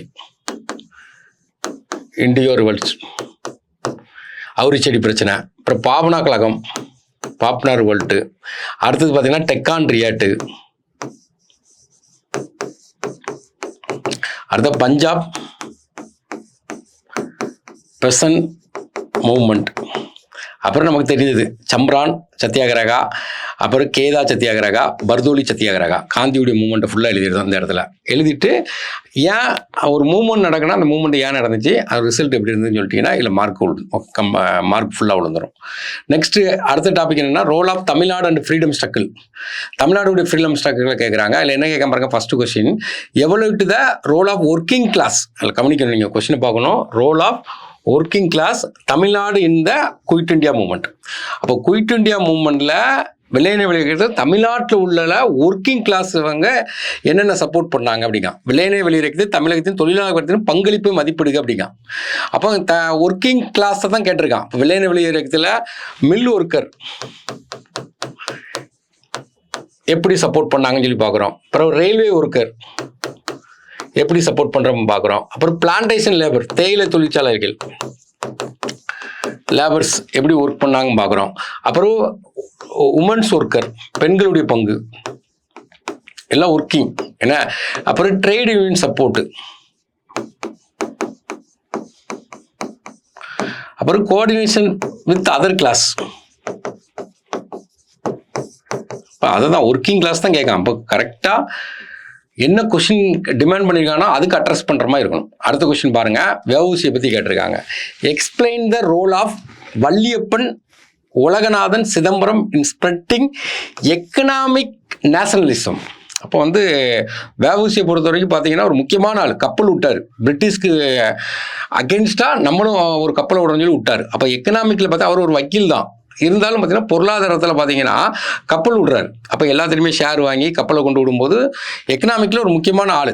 அப்போ வந்து எக்கனாமிக் நேஷனலிசத்தை உருவாக்குறதுல முக்கியமான ஆள். அப்போ என்ன பண்ணார் அப்படின்னு கேட்டிங்கன்னா அந்த கப்பல் தான் establishment of Swadeshi navigation. Swadeshi navigation 2 கப்பல், லாவா காவியா சொல்லிட்டு 2 கப்பல் விடுவாங்க. இது என்னென்னா பிரிட்டிஷ் மட்டும்தான் அந்த கப்பல் விட்டுட்டு இருந்தாங்க தூத்துக்குடிலேருந்து சிலோனுக்கு. அதை வந்து பிரேக் பண்ணுறாங்க. அப்போ பிரேக்கிங் பிரிட்டிஷ் மோனாபொலி, பிரிட்டிஷ் மோனாபொலியை வந்து என்ன செய்கிறாங்க, பிரேக் பண்ணுறாங்க. அப்புறம் பார்த்தீங்கன்னா இந்தியர்களால் ஒரு பணத்தை பெருசாக மொபைலைசேஷன் பண்ண முடியாத இருந்ததை இவர் என்ன பண்ணாருன்னா, இவர் பெரிய பணக்காரர் கிடையாது. இவர் என்ன பண்ண, நிறைய ஷேர் ஹோல்டரை கொண்டு வந்து இந்தியன் இதில் பார்த்தீங்கன்னா ஒரு மணியை வந்து மொபைலைசேஷன் பண்ணுறாரு. அப்போ மொபைலைசேஷன் இந்தியன் கேபிட்டல் மெயினாக தூத்துக்குடியில். ஏன்னா பிறகு சின்ன சின்ன தொழிலுக்கு இம்பார்ட்டன்ட் கொடுக்காரு, தன்னிறைவு உள்ள தொழில்களுக்கு. ஏன்னா ப்ரொமோஷன் ஆஃப் இண்டிஜினஸ் இண்டஸ்ட்ரி. அப்புறம் advocating right of workers, advocating rights of workers, ஒர்க்கர்ஸ்க்கு ஒரு உரிமைகளுக்காண்டி போராடினார். பிறகு கோரல் மில் ஸ்ட்ரைக், இதெல்லாம் பொருளாதாரத்தில் அவருடைய முக்கியத்துவம். அப்போ கொஸ்டின் கேட்கும்போது அந்த கொஸ்டினுக்கு அட்ரஸ் பண்ணணும். நம்ம பாட்டில் வஉசியை போய் வேறு ஏதாவது வந்து எழுதிட்டு இருக்கக்கூடாது. அந்த கொஸ்டினுக்கு ஏற்ற மாதிரி நம்ம அட்ரஸ் பண்ணிட்டு போகணும்.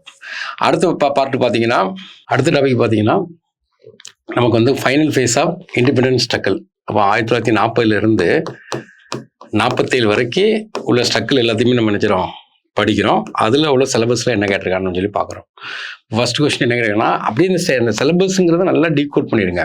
அதாவது சிலபஸ்ங்கிறது ரொம்ப முக்கியம். அதுக்கப்புறம் தான் சோர்ஸை தேடி அலையணும். அதனால தான் சோர்ஸ் இஸ் த கிங் அப்படிம்பாங்க, சிலபஸ் இஸ் த குயின் அப்படிம்பாங்க. ரெண்டுமே இம்பார்ட்டன்ட். அப்போ இதில் என்ன கேட்காம பாருங்க, the final phase of Indian freedom struggle was a phase intense negotiation discuss அப்படிங்க. அப்போ வந்து இந்திய சுதந்திர போராட்டத்தின் இறுதி கட்டம் தீவிரமான பேச்சுவார்த்தையின் ஒரு கட்டமாக இருந்தது. பேச்சுவார்த்தை தான். வேவல் பிளான், சிம்லா கான்ஃபரன்ஸ், பேச்சுவார்த்தை தான் போயிட்டே இருக்கும். ஏன்னா அவர் எப்போ ஆரம்பிக்காருன்னு கேட்டிங்கன்னா 1940 தனிநாடு கோரிக்கை வைக்கும்போதே பேச்சுவார்த்தை தான் இப்போ ஆரம்பிச்சிடும். அப்போ நம்ம எங்கேருந்து ஆரம்பிக்கணும்னா ஒன்றா கொடுத்து அதனுடைய என்ன ஃபேஸ்ன்னு சொல்லி பார்க்குறோம். இன்னொரு கொஸ்டின் வாசிக்கிறேன். The final phase of Indian freedom struggle was a phase of intense negotiation discuss அப்படிங்க. அப்போ நம்ம எங்கே 40லேருந்து ஆரம்பிக்கணும். 40ல் பார்த்தீங்கன்னா என்ன கேட்டிங்கன்னா ஆகஸ்ட் ஆஃபர். அப்போவுமே நமக்கு ஆஃபர் கொடுத்துருவாங்க, அதை நம்ம அக்செப்ட் பண்ண மாட்டோம். அப்போ அதுலேயே பேச்சுவார்த்தை அக்செப்ட் பண்ண மாட்டேங்கிறது ஒரு பேச்சுவார்த்தை. அடுத்தது பார்த்தீங்கன்னா கிரிப்ஸ் மிஷன், அங்கேயே தனிநாடு கோரிக்கை கேட்டுருவாங்க, கிரிப்ஸ் மிஷன். அடுத்தது பார்த்தீங்கன்னா வேவல் பிளான், அடுத்து சிம்லா கான்ஃபரன்ஸு, எல்லாமே இன்டென்ஸ் நெகோசியேஷன் தான். கான்ஃபரன்ஸு, அப்புறம் சிஆர் ஃபார்முலா, என்ன பேச்சுவார்த்தை நடத்துனாங்கன்னு சொல்லி அதை எழுதணும். அதுக்குள்ள என்னென்ன பேச்சு கொஸ்டின், அந்த டிமாண்ட் ஆஃப் த கொஸ்டின் நல்லா பார்த்துக்கணும். இப்போ முதல் எடுத்தோன்னு நம்ம என்ன பண்ணுறோம் கேட்டிங்கன்னா இன்ட்ரோடக்ஷன் கொடுக்குறோம். இன்ட்ரோடக்ஷன்ங்கிறது என்னென்னா final phase of Indian freedom struggle, இந்த இயரை கொடுத்துரும். 40 to 43 அந்த இன்ட்ரோடக்ஷன்ங்கிறது அந்த கொஸ்டினை வந்து விரிச்சு எழுதணும். கொஸ்டின் உங்களுக்கு புரிஞ்சிருக்கான்னு பார்ப்பாங்க. கன்க்ளூஷன் எப்போவுமே நம்ம எப்படி கொடுக்கணும்னா பாசிட்டிவாக கொடுத்துடணும். ஏன்னா அடுத்தது பார்த்தீங்கன்னா கேபினட் மிஷன், ஒரு ஃபைனலாக பார்த்தீங்கன்னா ஜூன் 3 பிளான். இது எல்லாமே நெகோசியேஷன். இதை தான் கேட்டிருக்கான். அப்படியே சிலபஸில் உள்ள வார்த்தையை டீகோட் பண்ணியிருக்கான். இந்தியா சின்ஸ் இண்டிபெண்டன்ஸ் ஆஃப்டர் 1947 இருந்து டுடே வரைக்கும் படிச்சுக்கிட வேண்டியதான். அப்போ இதில் மிகப்பெரிய மாற்றங்கள் என்ன வந்ததுன்னு படிக்கணும். அப்போ நம்ம பிரைம் மினிஸ்டர் எடுத்து வரிசையாக படிச்சு போனீங்க, எல்லா மாற்றத்தையும் பார்த்தீங்கன்னா நேரு, சாஸ்திரி, இந்திரா காந்தி, வரிசையாக படிக்கணும். இப்போ மிகப்பெரிய மாற்றம் என்னன்னு கேட்டிங்கன்னா 5 year பிளான் கொண்டு வந்தாங்க, மிகப்பெரிய மாற்றம். அதுக்கப்புறம் பார்த்தீங்கன்னா வேறு என்ன மிகப்பெரிய மாற்றம் கேட்டிங்கன்னா நமக்கு எல்பிஜி 1991 கொண்டு வந்தாங்க, மிகப்பெரிய மாற்றம். நிதி ஆயோக் கொண்டு வந்தாங்க, ஜிஎஸ்டி கொண்டு வந்தாங்க. அப்படி என்னென்ன மிகப்பெரிய மாற்றத்தை கொண்டு வந்துருக்கணும். சின்ஸ் இண்டிபெண்டன்ஸ் வந்து படிக்கணும், நிறைய படிக்க வேண்டியது இருக்கும். அதில் மிகப்பெரிய சேஞ்சஸ் என்னாச்சு அதை தான் படிக்கணும். ஐஎஸ்ஆர்ஓ கூட கேட்கலாம். இதில் முதல் இது என்னன்னா explain the composition of the NITI Aayog. இப்போ நிதி ஆயோக்ங்கிறது ரீப்ளேஸ் பிளானிங் கமிஷன். ஏன்னா 1915 கொண்டு வராங்க. அதோட காம்போசிஷன் அமைப்பை தான் கேட்காங்க, உள்ளே யாரெல்லாம் இருப்பாங்கன்னு கேட்காங்க. அப்போ இங்கே யாரெல்லாம் இருப்பா? சேர்மன் இருப்பார். சேர்மன் யாருன்னா பிரைம் மினிஸ்டர் இருப்பார். அப்புறம் வைஸ் சேர்மன் இருப்பார். அப்புறம் சிஇஓ இருப்பார், எக்ஸிக்யூட்டிவ் ஆஃபீஸர் இருப்பார். அப்புறம் ஃபுல் டைம் மெம்பர் இருப்பாங்க. அவன் அதை தான் கேட்குறான். கொஸ்டினை நல்லா டிமாண்டை அண்டர்ஸ்டாண்ட் பண்ணிக்கணும். அடுத்து பார்ட் டைம் மெம்பர் இருப்பாங்க. அப்புறம் கவர்னிங் கவுன்சில் இருக்கும், இந்த கவுன்சில். அப்புறம் ஸ்பெஷல் இன்வைட்டீஸ் இருப்பாங்க. இப்போ ஒரு நிதி ஆயோக்கை பற்றி ஒரு எக்ஸ்பிளைன் பண்ணுறோம், இந்த வருஷத்தில் ஆரம்பித்தாங்கன்னு சொன்னாங்கன்னா அந்த நிதி ஆயோக்ங்கிறத விரிச்சு விடணும். அதுதான் எக்ஸ்பிளனேஷன். ஏன்னா அப்புறம் கன்க்ளூஷன். நெக்ஸ்ட் அடுத்த கொஸ்டின் பாருங்க. Discuss about the Azadi ka Amrit Mahotsav initiative with its main objectives.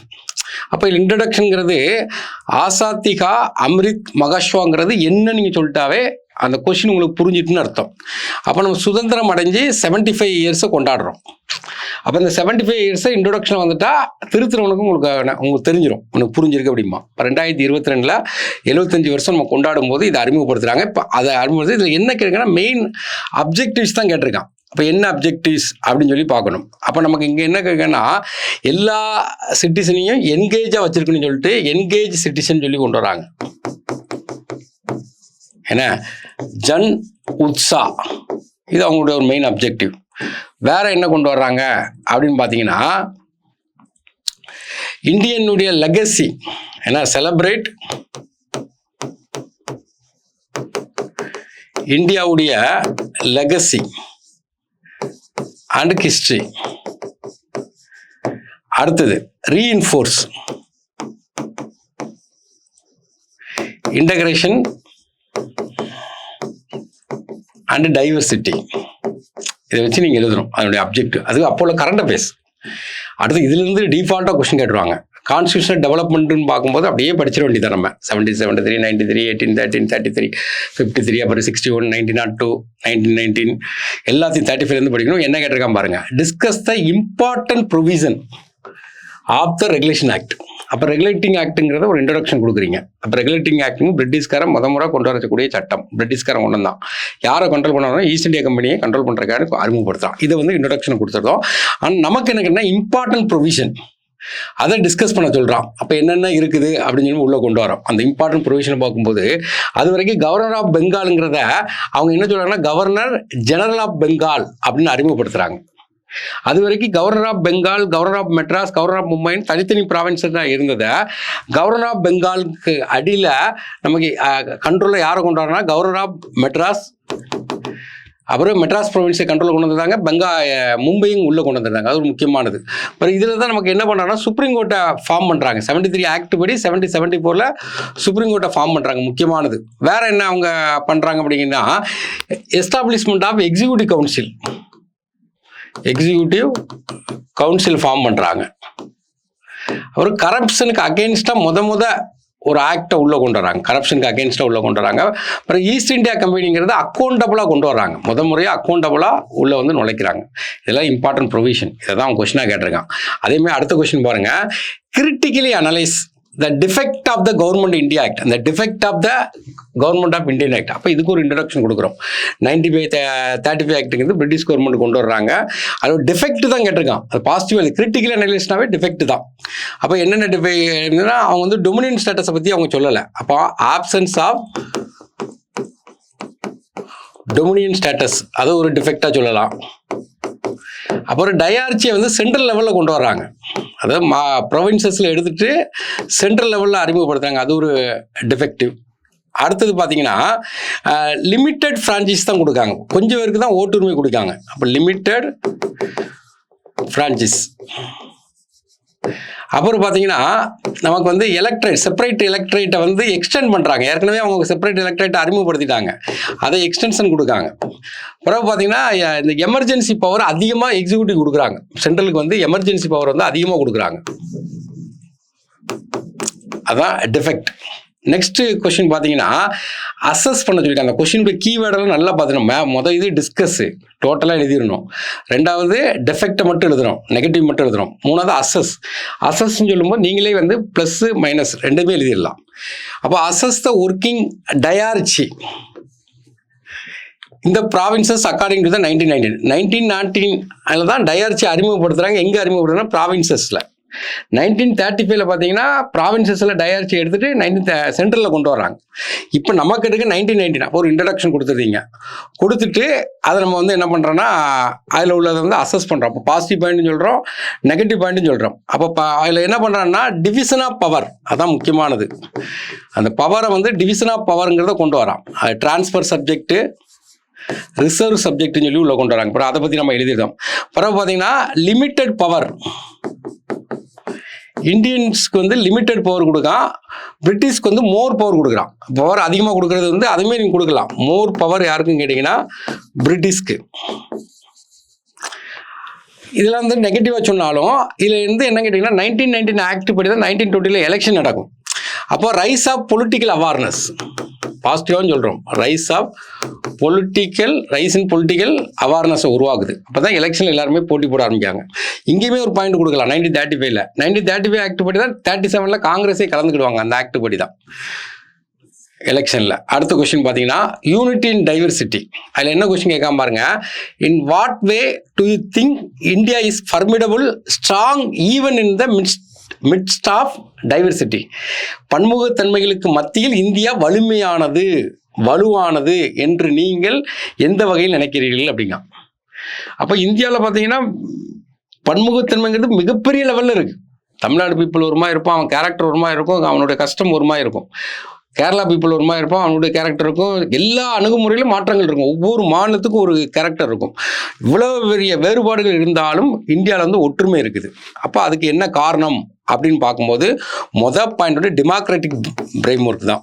Democratic ஏன்னா இந்தியா முழுவதும் எலெக்ஷன் நடத்துகிறாங்க. ஒன் நேஷன் ஒன் எலெக்ஷன் கூட இதில் தான், இந்த கெட்டப்பில் தான் வரும். அப்போ இந்தியா முழுவதும் இருக்காங்க, எல்லாத்துமே டெமோக்ராட்டிக் ஜனநாயகத்தில் எல்லாருமே பங்கு பெறுறாங்க. அது ஒரு காரணமான இது. பிறகு எக்கனாமிக் குரோத்தில் பங்கு பெறுறாங்க எல்லாருமே. ஒரு இடத்துல வசூலாகக்கூடிய வசூல் வந்து வரி வருவாயோ என்ன வருவானோ எல்லாருக்குமே அது வந்து என்னது பயன் பண்ணுற மாதிரி இருக்கு. அடுத்து ப்ரொமோஷன் ஆஃப் செக்குலரிசம்,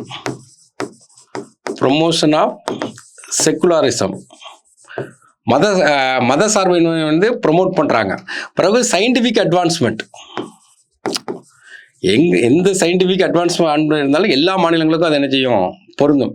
ஏன்னா அடுத்தது பார்த்தீங்கன்னா federal structure with cooperative, federal structure with cooperative, அப்புறம் டாலரன்ஸ் சகிப்புத்தன்மை, அப்புறம் புளூரலிசம் பலவிக வேறுபாடு இருந்தாலும் டைவர்சிட்டி. இந்த மாதிரி எழுதுகிறோம். ஒரு இன்ட்ரடக்ஷன் கொடுக்குறோம், கொடுத்துட்டு அப்புறம் இன்ட்ரடக்ஷனில் நீங்கள் வந்து அந்த இதை கொடுத்துடணும், ஃபண்டமெண்டல் டியூட்டியில் உள்ள ஆர்டிக்கிளை டினோட் பண்ணிவிட்டு கன்க்ளூஷன் வந்து பாசிட்டிவாக கொடுத்துடணும். நெக்ஸ்ட் கொஸ்டின் பார்த்தீங்கன்னா latest historical research and development இன் தமிழ்நாடு. தமிழ்நாட்டில் உள்ள லேட்டஸ்ட் ஹிஸ்டாரிக்கல் ரிசர்ச், இது இப்போ டிஃபால்ட்டாக ஒரு கொஸ்டின் இந்த ஐடியாவில் விழுந்துடும். கீழடி கேட்டிருக்காங்க, எதனாலும் கேட்கலாம். ஏன்னா அப்போ வந்து இந்த மாதிரி சிவிலைசேஷன் பற்றி கேட்கும். அப்போ இதில் என்ன question, how far Keezhadi excavation has had an impact on the antiquity and Asian Tamil Nadu civilisation. பண்டைய தமிழ் நாகரிகத்தின் தொன்மையில் கீழடி அகழாய்வு எந்த அளவுக்கு தாக்கத்தை உருவாக்கிறது. அப்போ நம்ம இந்த இடத்துல என்ன பண்ணுறோம்னா கீழடி எக்ஸ்கவேஷனை என்னன்னு சொல்கிறோம், அதோடைய இம்பாக்ட் என்னன்னு பார்க்குறோம். சிவிலைசேஷனுக்கு, தமிழ் சிவிலைசேஷனுக்கு அதோடைய இம்பாக்ட் என்னன்னு சொல்லி பார்க்குறோம். அப்போ முதல் நம்ம என்ன பண்ணுறோம்னா டைம் லைன், நம்மளுடைய தமிழுடைய டைம்லைன் வந்து தமிழுடைய சிவிலைசேஷன் டைம்ல வந்து பின்னாடி கொண்டு போயிட்டாங்க, முற்பட்ட காலம் அப்படிம்பாங்க. அப்போ வந்து தமிழுடைய சிவிலைசேஷன் வந்து பழமையானது அப்படின்னு வந்து ப்ரூவ் பண்ணுறதுக்கு உதவிச்சு.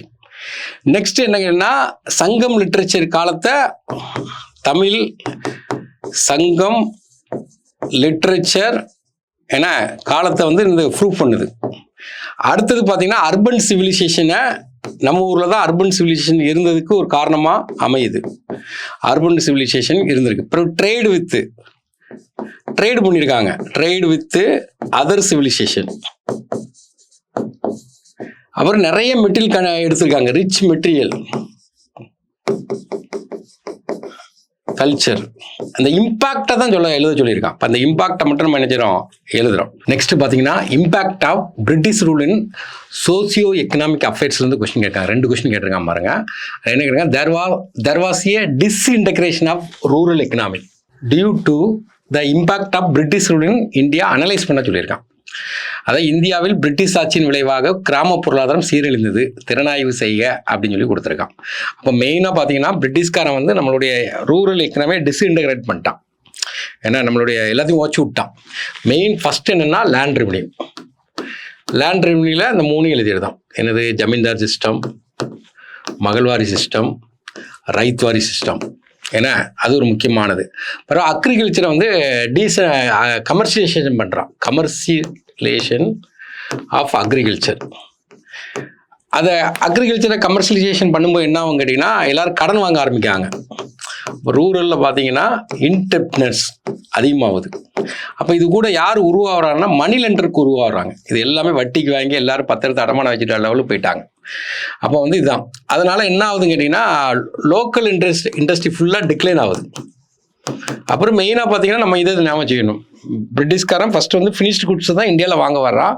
அப்புறம் ரா மெட்டீரியல் போய் வாங்கிட்டு போய் மிஷின் மேட்டில் வச்சு என்ன பண்ணால் ஃபினிஷ்டு குட்ஸை மாற்றி இந்தியாவில் என்ன செய்யறாங்கன்னா சேல் பண்ண ஆரம்பிக்கான். அதுவும் ஒரு காரணம். ஏன்னா அதுக்கப்புறம் பார்த்தீங்கன்னா லேண்ட் எல்லாமே ஃப்ராக்மெண்டேஷன், துண்டாடப்பட்டது. இது எல்லாமே ரூரல் எக்கனாமி ஓகேக்கு பிரிட்டிஷ்காரன் கொண்டு வந்தது தான். அதான் கொடுக்குறான், இன்டகிரேட் பண்ணியிருக்கோம், அனலைஸ் பண்ணியிருக்கோம். நெக்ஸ்ட் கொஸ்டின் பார்த்தீங்கன்னா analyse the impact of economic policy in British India. அதே கொஸ்டின் தான். எக்கனாமிக் பாலிசி, அது ரூரல் மட்டும் பர்டிகுலராக கேட்டிருக்கான், இங்கே டோட்டலாக கேட்டிருக்கான். எக்கனாமிக் பாலிசி இன் பிரிட்டிஷ் இந்தியாவுடைய இம்பாக்ட் என்ன, அதை அனலைஸ் பண்ணு அப்படிங்க. அப்போ அதே தான் அவனுடைய பாலிசி பொறுத்த வரைக்கும் என்னன்னா தலையிடா கொள்கைம்பாங்க, லேசி ஃபேர் பாலிசி, தலையிடா கொள்கை. பிறகு பார்த்தீங்கன்னா மெயினாக ரா மெட்டீரியல் நம்மகிட்ட இருந்து வாங்குறான், வாங்கிட்டு ஃபினிஷ்டு குட்ஸாக நம்மகிட்ட வந்து என்ன செய்யறான், விற்கிறான். அப்புறம் டீஇண்டஸ்ட்ரியலைசேஷன் முக்கியமானது. அப்புறம் லோக்கல் இண்டஸ்ட்ரி வந்து என்ன செய்யறான்னா நலிவுபடுத்துகிறான். அப்புறம் train wealth, Dadabhai Navaraj book எழுதியிருப்பார். ஏன்னா பாசிட்டிவ் அனலைஸ் தான் சொல்லியிருக்கேன். அனலைஸ் சொல்லும்போது பாசிட்டிவ் இம்பாக்ட்னு சொல்கிறோம், நெகட்டிவ் இம்பாக்ட் சொல்கிறோம். பாசிட்டிவ் இம்பாக்ட்னு பார்க்கும்போது ரயில்வே, கம்யூனிகேஷன், போஸ்டல், டெலகிராஃப் இதெல்லாம் கொண்டு வரான். இதெல்லாம் நம்ம எடுத்து எழுதுகிறோம் இம்பாக்ட். நெக்ஸ்ட் அடுத்து பார்த்தீங்கன்னா ஜஸ்டிஸ் பார்ட்டி தமிழ்நாட்டை பொறுத்து கொண்டு வந்துட்டாங்க. Justice party was not only political party, அது ஒரு பொலிட்டிக்கல் பார்ட்டியை மட்டும் எடுத்துக்கிட முடியாது. பயானியர் ஆஃப் சோசியல் ரிஃபார்ம், நீதி கட்சி ஒரு அரசியல் கட்சியாக மட்டுமின்றி சமுதாய சேதத்தின் முன்னோடி இயக்கமாக தெரிந்தது என்பதை தெளிவாக்கு அப்படிங்க. அப்போ நமக்கு வந்து அதை வந்து எலுசிடேட் அப்படிங்க. எலுசிடேட்னு என்னன்னா, அதாவது கிளியர் எக்ஸ்பிளனேஷன் கொடுங்க. ஏன்னா சம்திங் கிளியராக கொடு அப்படிங்க. எலுசிடேட் எக்ஸ்பிளைன் பண்ணணும்னு அர்த்தம். அப்போ இதில் நம்ம என்னெல்லாம் பார்க்குறோம்னா, பெரியாரும் பார்த்தோன்னா அதை டிஃபால்ட்டாக படிச்சுக்கிடணும். நான் பிராமினிசம், அப்புறம் ரிசர்வேஷன், அதெல்லாம் இன்றைக்கும் ஃபாலோ பண்ணிட்டு இருக்காங்க. அப்புறம் expansion of education, expansion of education, அப்புறம் temple entry, temple entry, Hindu religious act, Hindu religious act.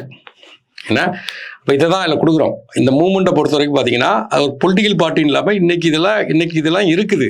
அதுக்கெல்லாம் முன்னோடி யாருன்னு கேட்டிங்கன்னா ஜஸ்டிஸ் பார்ட்டி அப்படிங்கிற மாதிரி சொல்கிறோம். அப்புறம் பார்ட்டிஷன் ஆஃப் இந்தியா அடுத்த யூனிட்டு என்ன கொடுக்குன்னா, elucidate the circumstances that led to the partition of India ஆண்டுன்னு வரும்போது உடச்சி எழுதிருங்க. Its impact on free India. அதாவது என்னென்னா, பார்ட்டிஷன் ஆஃப் இந்தியாவை எதெல்லாம் லீட் பண்ணி கொண்டு போச்சு, எதெல்லாம் லெட் பண்ணிச்சு அப்படின்னு சொல்லி பார்க்குறோம். என்னென்ன சர்க்கம்டன்சஸ்ன்னு பார்க்குறோம். அப்புறம் பார்ட்டிஷன் ஆஃப் இந்தியானால என்ன இம்பாக்ட்னு பார்க்குறோம். அப்புறம் இன்ட்ரடக்ஷன் கொடுத்துருந்தீங்க. அப்புறம் ஃபைனலாக ஒரு கன்க்ளூஷன் கொடுத்துருந்தோம். ஃபஸ்ட்டு வந்து நம்ம என்னென்னா ரெண்டாக பிரிச்சுருந்தோம். ஃபஸ்ட்டு வந்து circumstances that led to the partition of இந்தியான்னு பார்க்கும்போது என்னெல்லாம் பண்ணாங்கன்னா, ரோல் ஆஃப் முஸ்லீம் லீக், அதுதான் மெயினான காரணம். ரோல் ஆஃப் முஸ்லீம் லீக் இதை வந்து நம்ம ஒரு பாயிண்டாக போட்டு எழுதுகிறோம். அப்புறம் divide and rule policy, divide and rule policy. அடுத்தது கம்யூனல் ஆர்கனைசேஷன், அவங்களுடைய ரோல் என்ன. அடுத்தது two nation theory, two nation theory. அடுத்து கம்யூனல் வைலன்ஸ். இதெல்லாம் வந்து சர்க்கம்டன்சஸ். இப்போ என்ன கேட்டிங்கன்னா, இம்பாக்ட் என்ன நடந்தது பார்ட்டிஷன் ஆஃப் இந்தியா இப்போ ரெண்டாக பிரிச்சனால என்ன கேட்டிங்கன்னா, ரிஃப்யூஜி அகதிகள் நிறையா இங்கேருந்து அங்கே போகிறாங்க, அங்கேருந்து இங்கே வராங்க, ரிஃப்யூஜி கிரைசிஸ். அடுத்தது கலவரம், மதச்சண்டை, கம்யூனல் ரியாட்ஸ். அடுத்தது காஷ்மீர் கான்ஃப்ளிக்ட். அடுத்தது ரிசோர்ஸ், டிவிஷன் ஆஃப் ரிசோர்ஸு.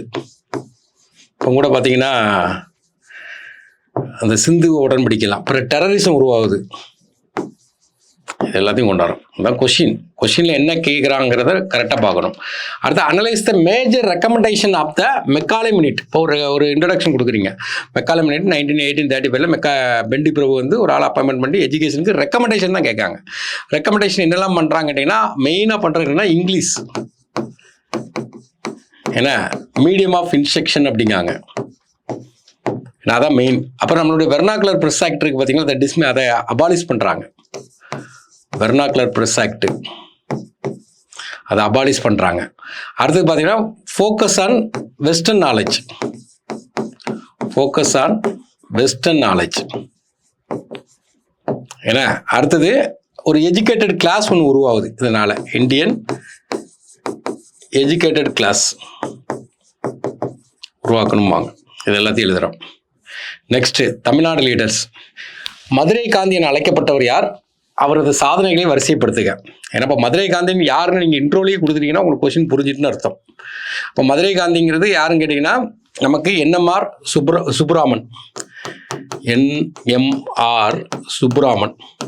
இவரை பற்றி இது ரெண்டாக உடச்சிக்கலாம். ஏன்னா அவரை பற்றி நீங்கள் சொல்லியிருந்தீங்க.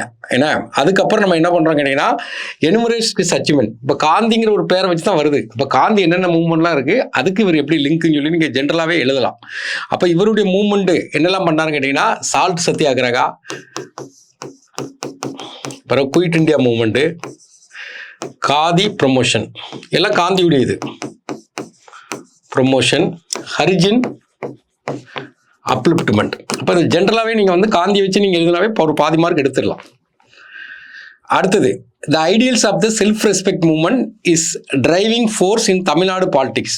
சுயமரியாதை இயக்கத்தின் லட்சியமே தமிழக அரசின் உந்து சக்தியாக உள்ளது. அதை தான் திரும்ப எழுத போகிறோம்.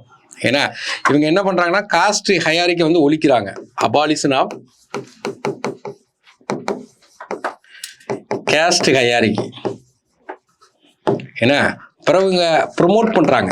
எதெல்லாம் ப்ரொமோட் பண்ணுறாங்க அப்படின்னா செக்குலரிசம் அதை ப்ரொமோட் பண்ணுறாங்க, ரேஷனலிசம் அதை ப்ரொமோட் பண்ணுறாங்க. ஏன்னா அடுத்து சோசியல் ஜஸ்டிஸ், அப்புறம் உமன் எம்பவர்மெண்ட். இது எல்லாத்தையும் எழுதுகிறோம். அடுத்தது emergence of social justice ideology, Periyar தான். Evaluate the contribution of Periyar EVR in the promotion of social justice, அவரை பற்றி ஃபுல்லாகவே எழுதுகிறோம். அப்போ வந்து செல்ஃப் ரெஸ்பெக்ட்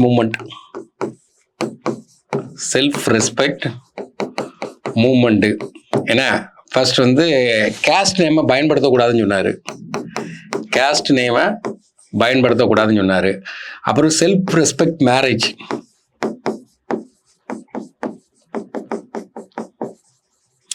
அப்புறம் ரேஷனலிசம், செக்குலரிசம், ரிசர்வேஷனுக்கு சப்போர்ட் பண்ணுறாரு. இது எல்லாத்தையும் சப்கெட்டிங் போட்டு எழுதுகிறோம். அப்புறம் உமன்ஸ் ரைட்ஸு, இது எல்லாத்தையும் உள்ளே கொண்டு வரோம். அடுத்தது அட்வென்ட் ஆஃப் யூரோப்பியனில் என்ன கொடுக்க பாருங்க. During the advent of European invasion, explain how the naval force of the English became superior before outmoded Indian warfare. ஐரோப்பிய படையெடுப்பின் துவக்க காலகட்டத்தின் இந்தியர்களின் பழமையான போர் நடவடிக்கைக்கு முன் ஆங்கில கடல் ஆதிக்கம், இந்தியாவுடைய பழமையான இதில் ஆங்கில கடலுக்கு எவ்வாறு உயர்ந்திருந்ததுன்னு கேட்கான். இப்போ வந்து நேவல் ஃபோர்ஸில் எப்படி சுப்ரீமாக இருந்தது அப்படின்னு சொல்லி கேட்காங்க. அப்போ நம்ம அப்படியே ஒரு ஹெட்டிங் போட்டுருந்தோம், advance in naval technology.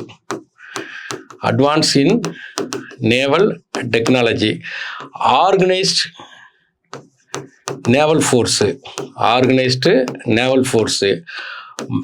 Maritime dominant. இப்போ இந்தியனுடைய இது வீக்காக இருந்தது, வீக் இந்தியன் வார்ஃபேர். அப்புறம் வந்து ட்ரேட் ரூட் ஃபுல்லாக அவங்க கண்ட்ரோலில் தான் இருந்தது.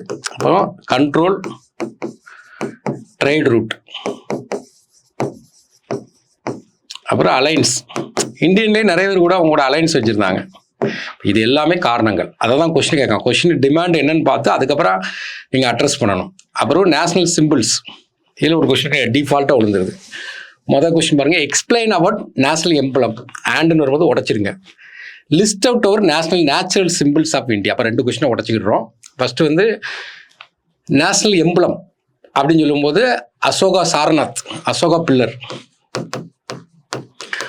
பில்லரில் உள்ள சாரநாத்தை எடுத்துக்கிறோம். அதை ஃபுல்லாக எக்ஸ்பிளைன் பண்ணி உங்கள் ஸ்கூல் புக்லேயே ஃபுல்லாக எக்ஸ்பிளைன் பண்ணி கொடுத்துருக்காங்க. அந்த 4 சிங்கம் எதுக்கு வச்சுருக்காங்க, கீழே சக்கரை 24 ஆரம் இருக்குது, அப்புறம் குதிரை இருக்குது, காலை இருக்குது, சத்தியமே செய்தி இருக்குது. இது எல்லாத்தையும் எக்ஸ்பிளைன் பண்ணிடுறோம். அப்புறம் லிஸ்ட் அவுட் தான் பண்ண சொல்லியிருக்காங்க. அப்போ நம்மளுடைய அனிமல் என்ன, பெங்கால் டைகர். பறவை என்ன, தேசிய பறவை என்ன, மயில். ஃப்ளவர் என்ன, தாமரை. அப்போ நம்மள்கிட்ட ஃப்ரூட் என்ன, மாம்பழம். என்ன ட்ரீ என்ன, பேனியன் ட்ரீ. ரிவர் என்ன, கேஞ்சட்டிக். அப்புறம் அக்யோட்டிக் அனிமல் என்ன, கேஞ்சட்டிக் டால்ஃபின். இதை ஃபுல்லாக லிஸ்ட் அவுட்டு தான். அப்போ 2 பார்ட்டாக பார்த்தீங்கன்னா முடிஞ்சுது. நெக்ஸ்ட் அடுத்த கொஸ்டின் பார்த்தீங்கன்னா, examine the model set of instruction for hoisting national flag in educational institution as per the flag code of India 2002. அந்த கொடியை ஏற்றுறது அப்போ எப்போ ஏற்றணும்னு கேட்டிங்கன்னா, நேஷ்னல் ஹாலிடேஸ் அன்றைக்கி தான் ஏற்றணும். அதில் என்னென்ன இது கோட் இருக்குன்னு சொல்லி பார்க்குறோம். நேஷ்னல் ஹாலிடேஸ்ன்னு பார்க்கும்போது நமக்கு என்னது, காந்தி ஜெயந்தி, ரிப்பப்ளிக் டே, இண்டிபெண்டன்ஸ் டே, அந்த மாதிரி. நைட்டு ஏற்றக்கூடாது, இருட்டில் வந்து கொடி ஏற்றக்கூடாது. அப்புறம் மேனரிசம், அதுக்கு கொடி ஏற்றும்போது அட்டென்ஷன் நிற்கணும். இது எல்லாத்தையுமே இந்த ஃப்ளாக் கோடில் உள்ளதை கேட்டிருக்காங்க. நெக்ஸ்ட் பார்த்தீங்கன்னா, explain the categories, selection criteria, process, rules for the Padma award. First Padma அவார்ட்னா என்னன்னு சொல்லிட்டு ஒரு இன்ட்ரடக்ஷன் கொடுத்துருந்தீங்க. அதோடைய கேட்டகரிஸ் கேட்டிருக்கான். அப்போ கேட்டகரின்னு போட்டு நம்ம என்ன பண்ணுறோம் கேட்டிங்கன்னா, பத்ம விபூஷன், பத்மபூஷன், பத்மஸ்ரீன்னு கேட்டகரைஸ் பண்ணிக்கிறோம். அப்புறம் செலெக்ஷன், ஆக்சுவலாக இப்போ கூட பார்த்தீங்கன்னா மார்ச் 15 ஏன்னா ஜூலை 31 வரைக்கும் அதை அப்ளை பண்ணலாம். யார் நாமினேட் பண்ணணும்னு கேட்டிங்கன்னா, செல்ஃபாகவே நாமினேட் பண்ணிக்கலாம், யாருனாலும் நாமினேட் பண்ணலாம். அப்புறம் அது ப்ராசஸ் என்ன, எல்லாம் ஒரு கமிட்டி போட்டுருப்பாங்க. கமிட்டி பிரைம் மினிஸ்டருக்கு ரெக்கமெண்ட் பண்ணி பிரசிடென்ட்டுக்கு ரெக்கமெண்ட் பண்ணுவாங்க. அப்புறம் அதுக்கு என்ன ரூல்ஸ்லாம் இருக்குது, என்னென்ன இதுக்கெல்லாம் கொடுக்குறாங்க. R2 கொடுப்பாங்க. அதுக்கு நிறைய கேட்டகரிஸ் இருக்குது. ஆனால் ஒர்க்கிங் கவர்மெண்ட் எம்ப்ளாயி கொடுக்க மாட்டாங்க. இது எல்லாத்தையும் எழுதுனா இது மார்க் கவர் ஆயிரும். நெக்ஸ்ட்டு லலித் கலா அகாடமியின் பங்களிப்பை குறிப்பிடவும். லலித் கலா அகாடமினா நமக்கு தெரியணும். ஏன்னா அப்போ national academy of art, national academy of art, இது வந்து அரியண்ட் புக்கில் இப்படி தனி டாப்பிக்காக கொடுத்துருப்போம். லலித் கலா அகாடமி, ஒவ்வொரு அகாடமியை பற்றி ஆர்ட் அண்ட் கல்ச்சர் ஒரு சாப்டர் கொடுத்துருப்போம். அதை எடுத்து நம்ம படிச்சுட்டா போதும்.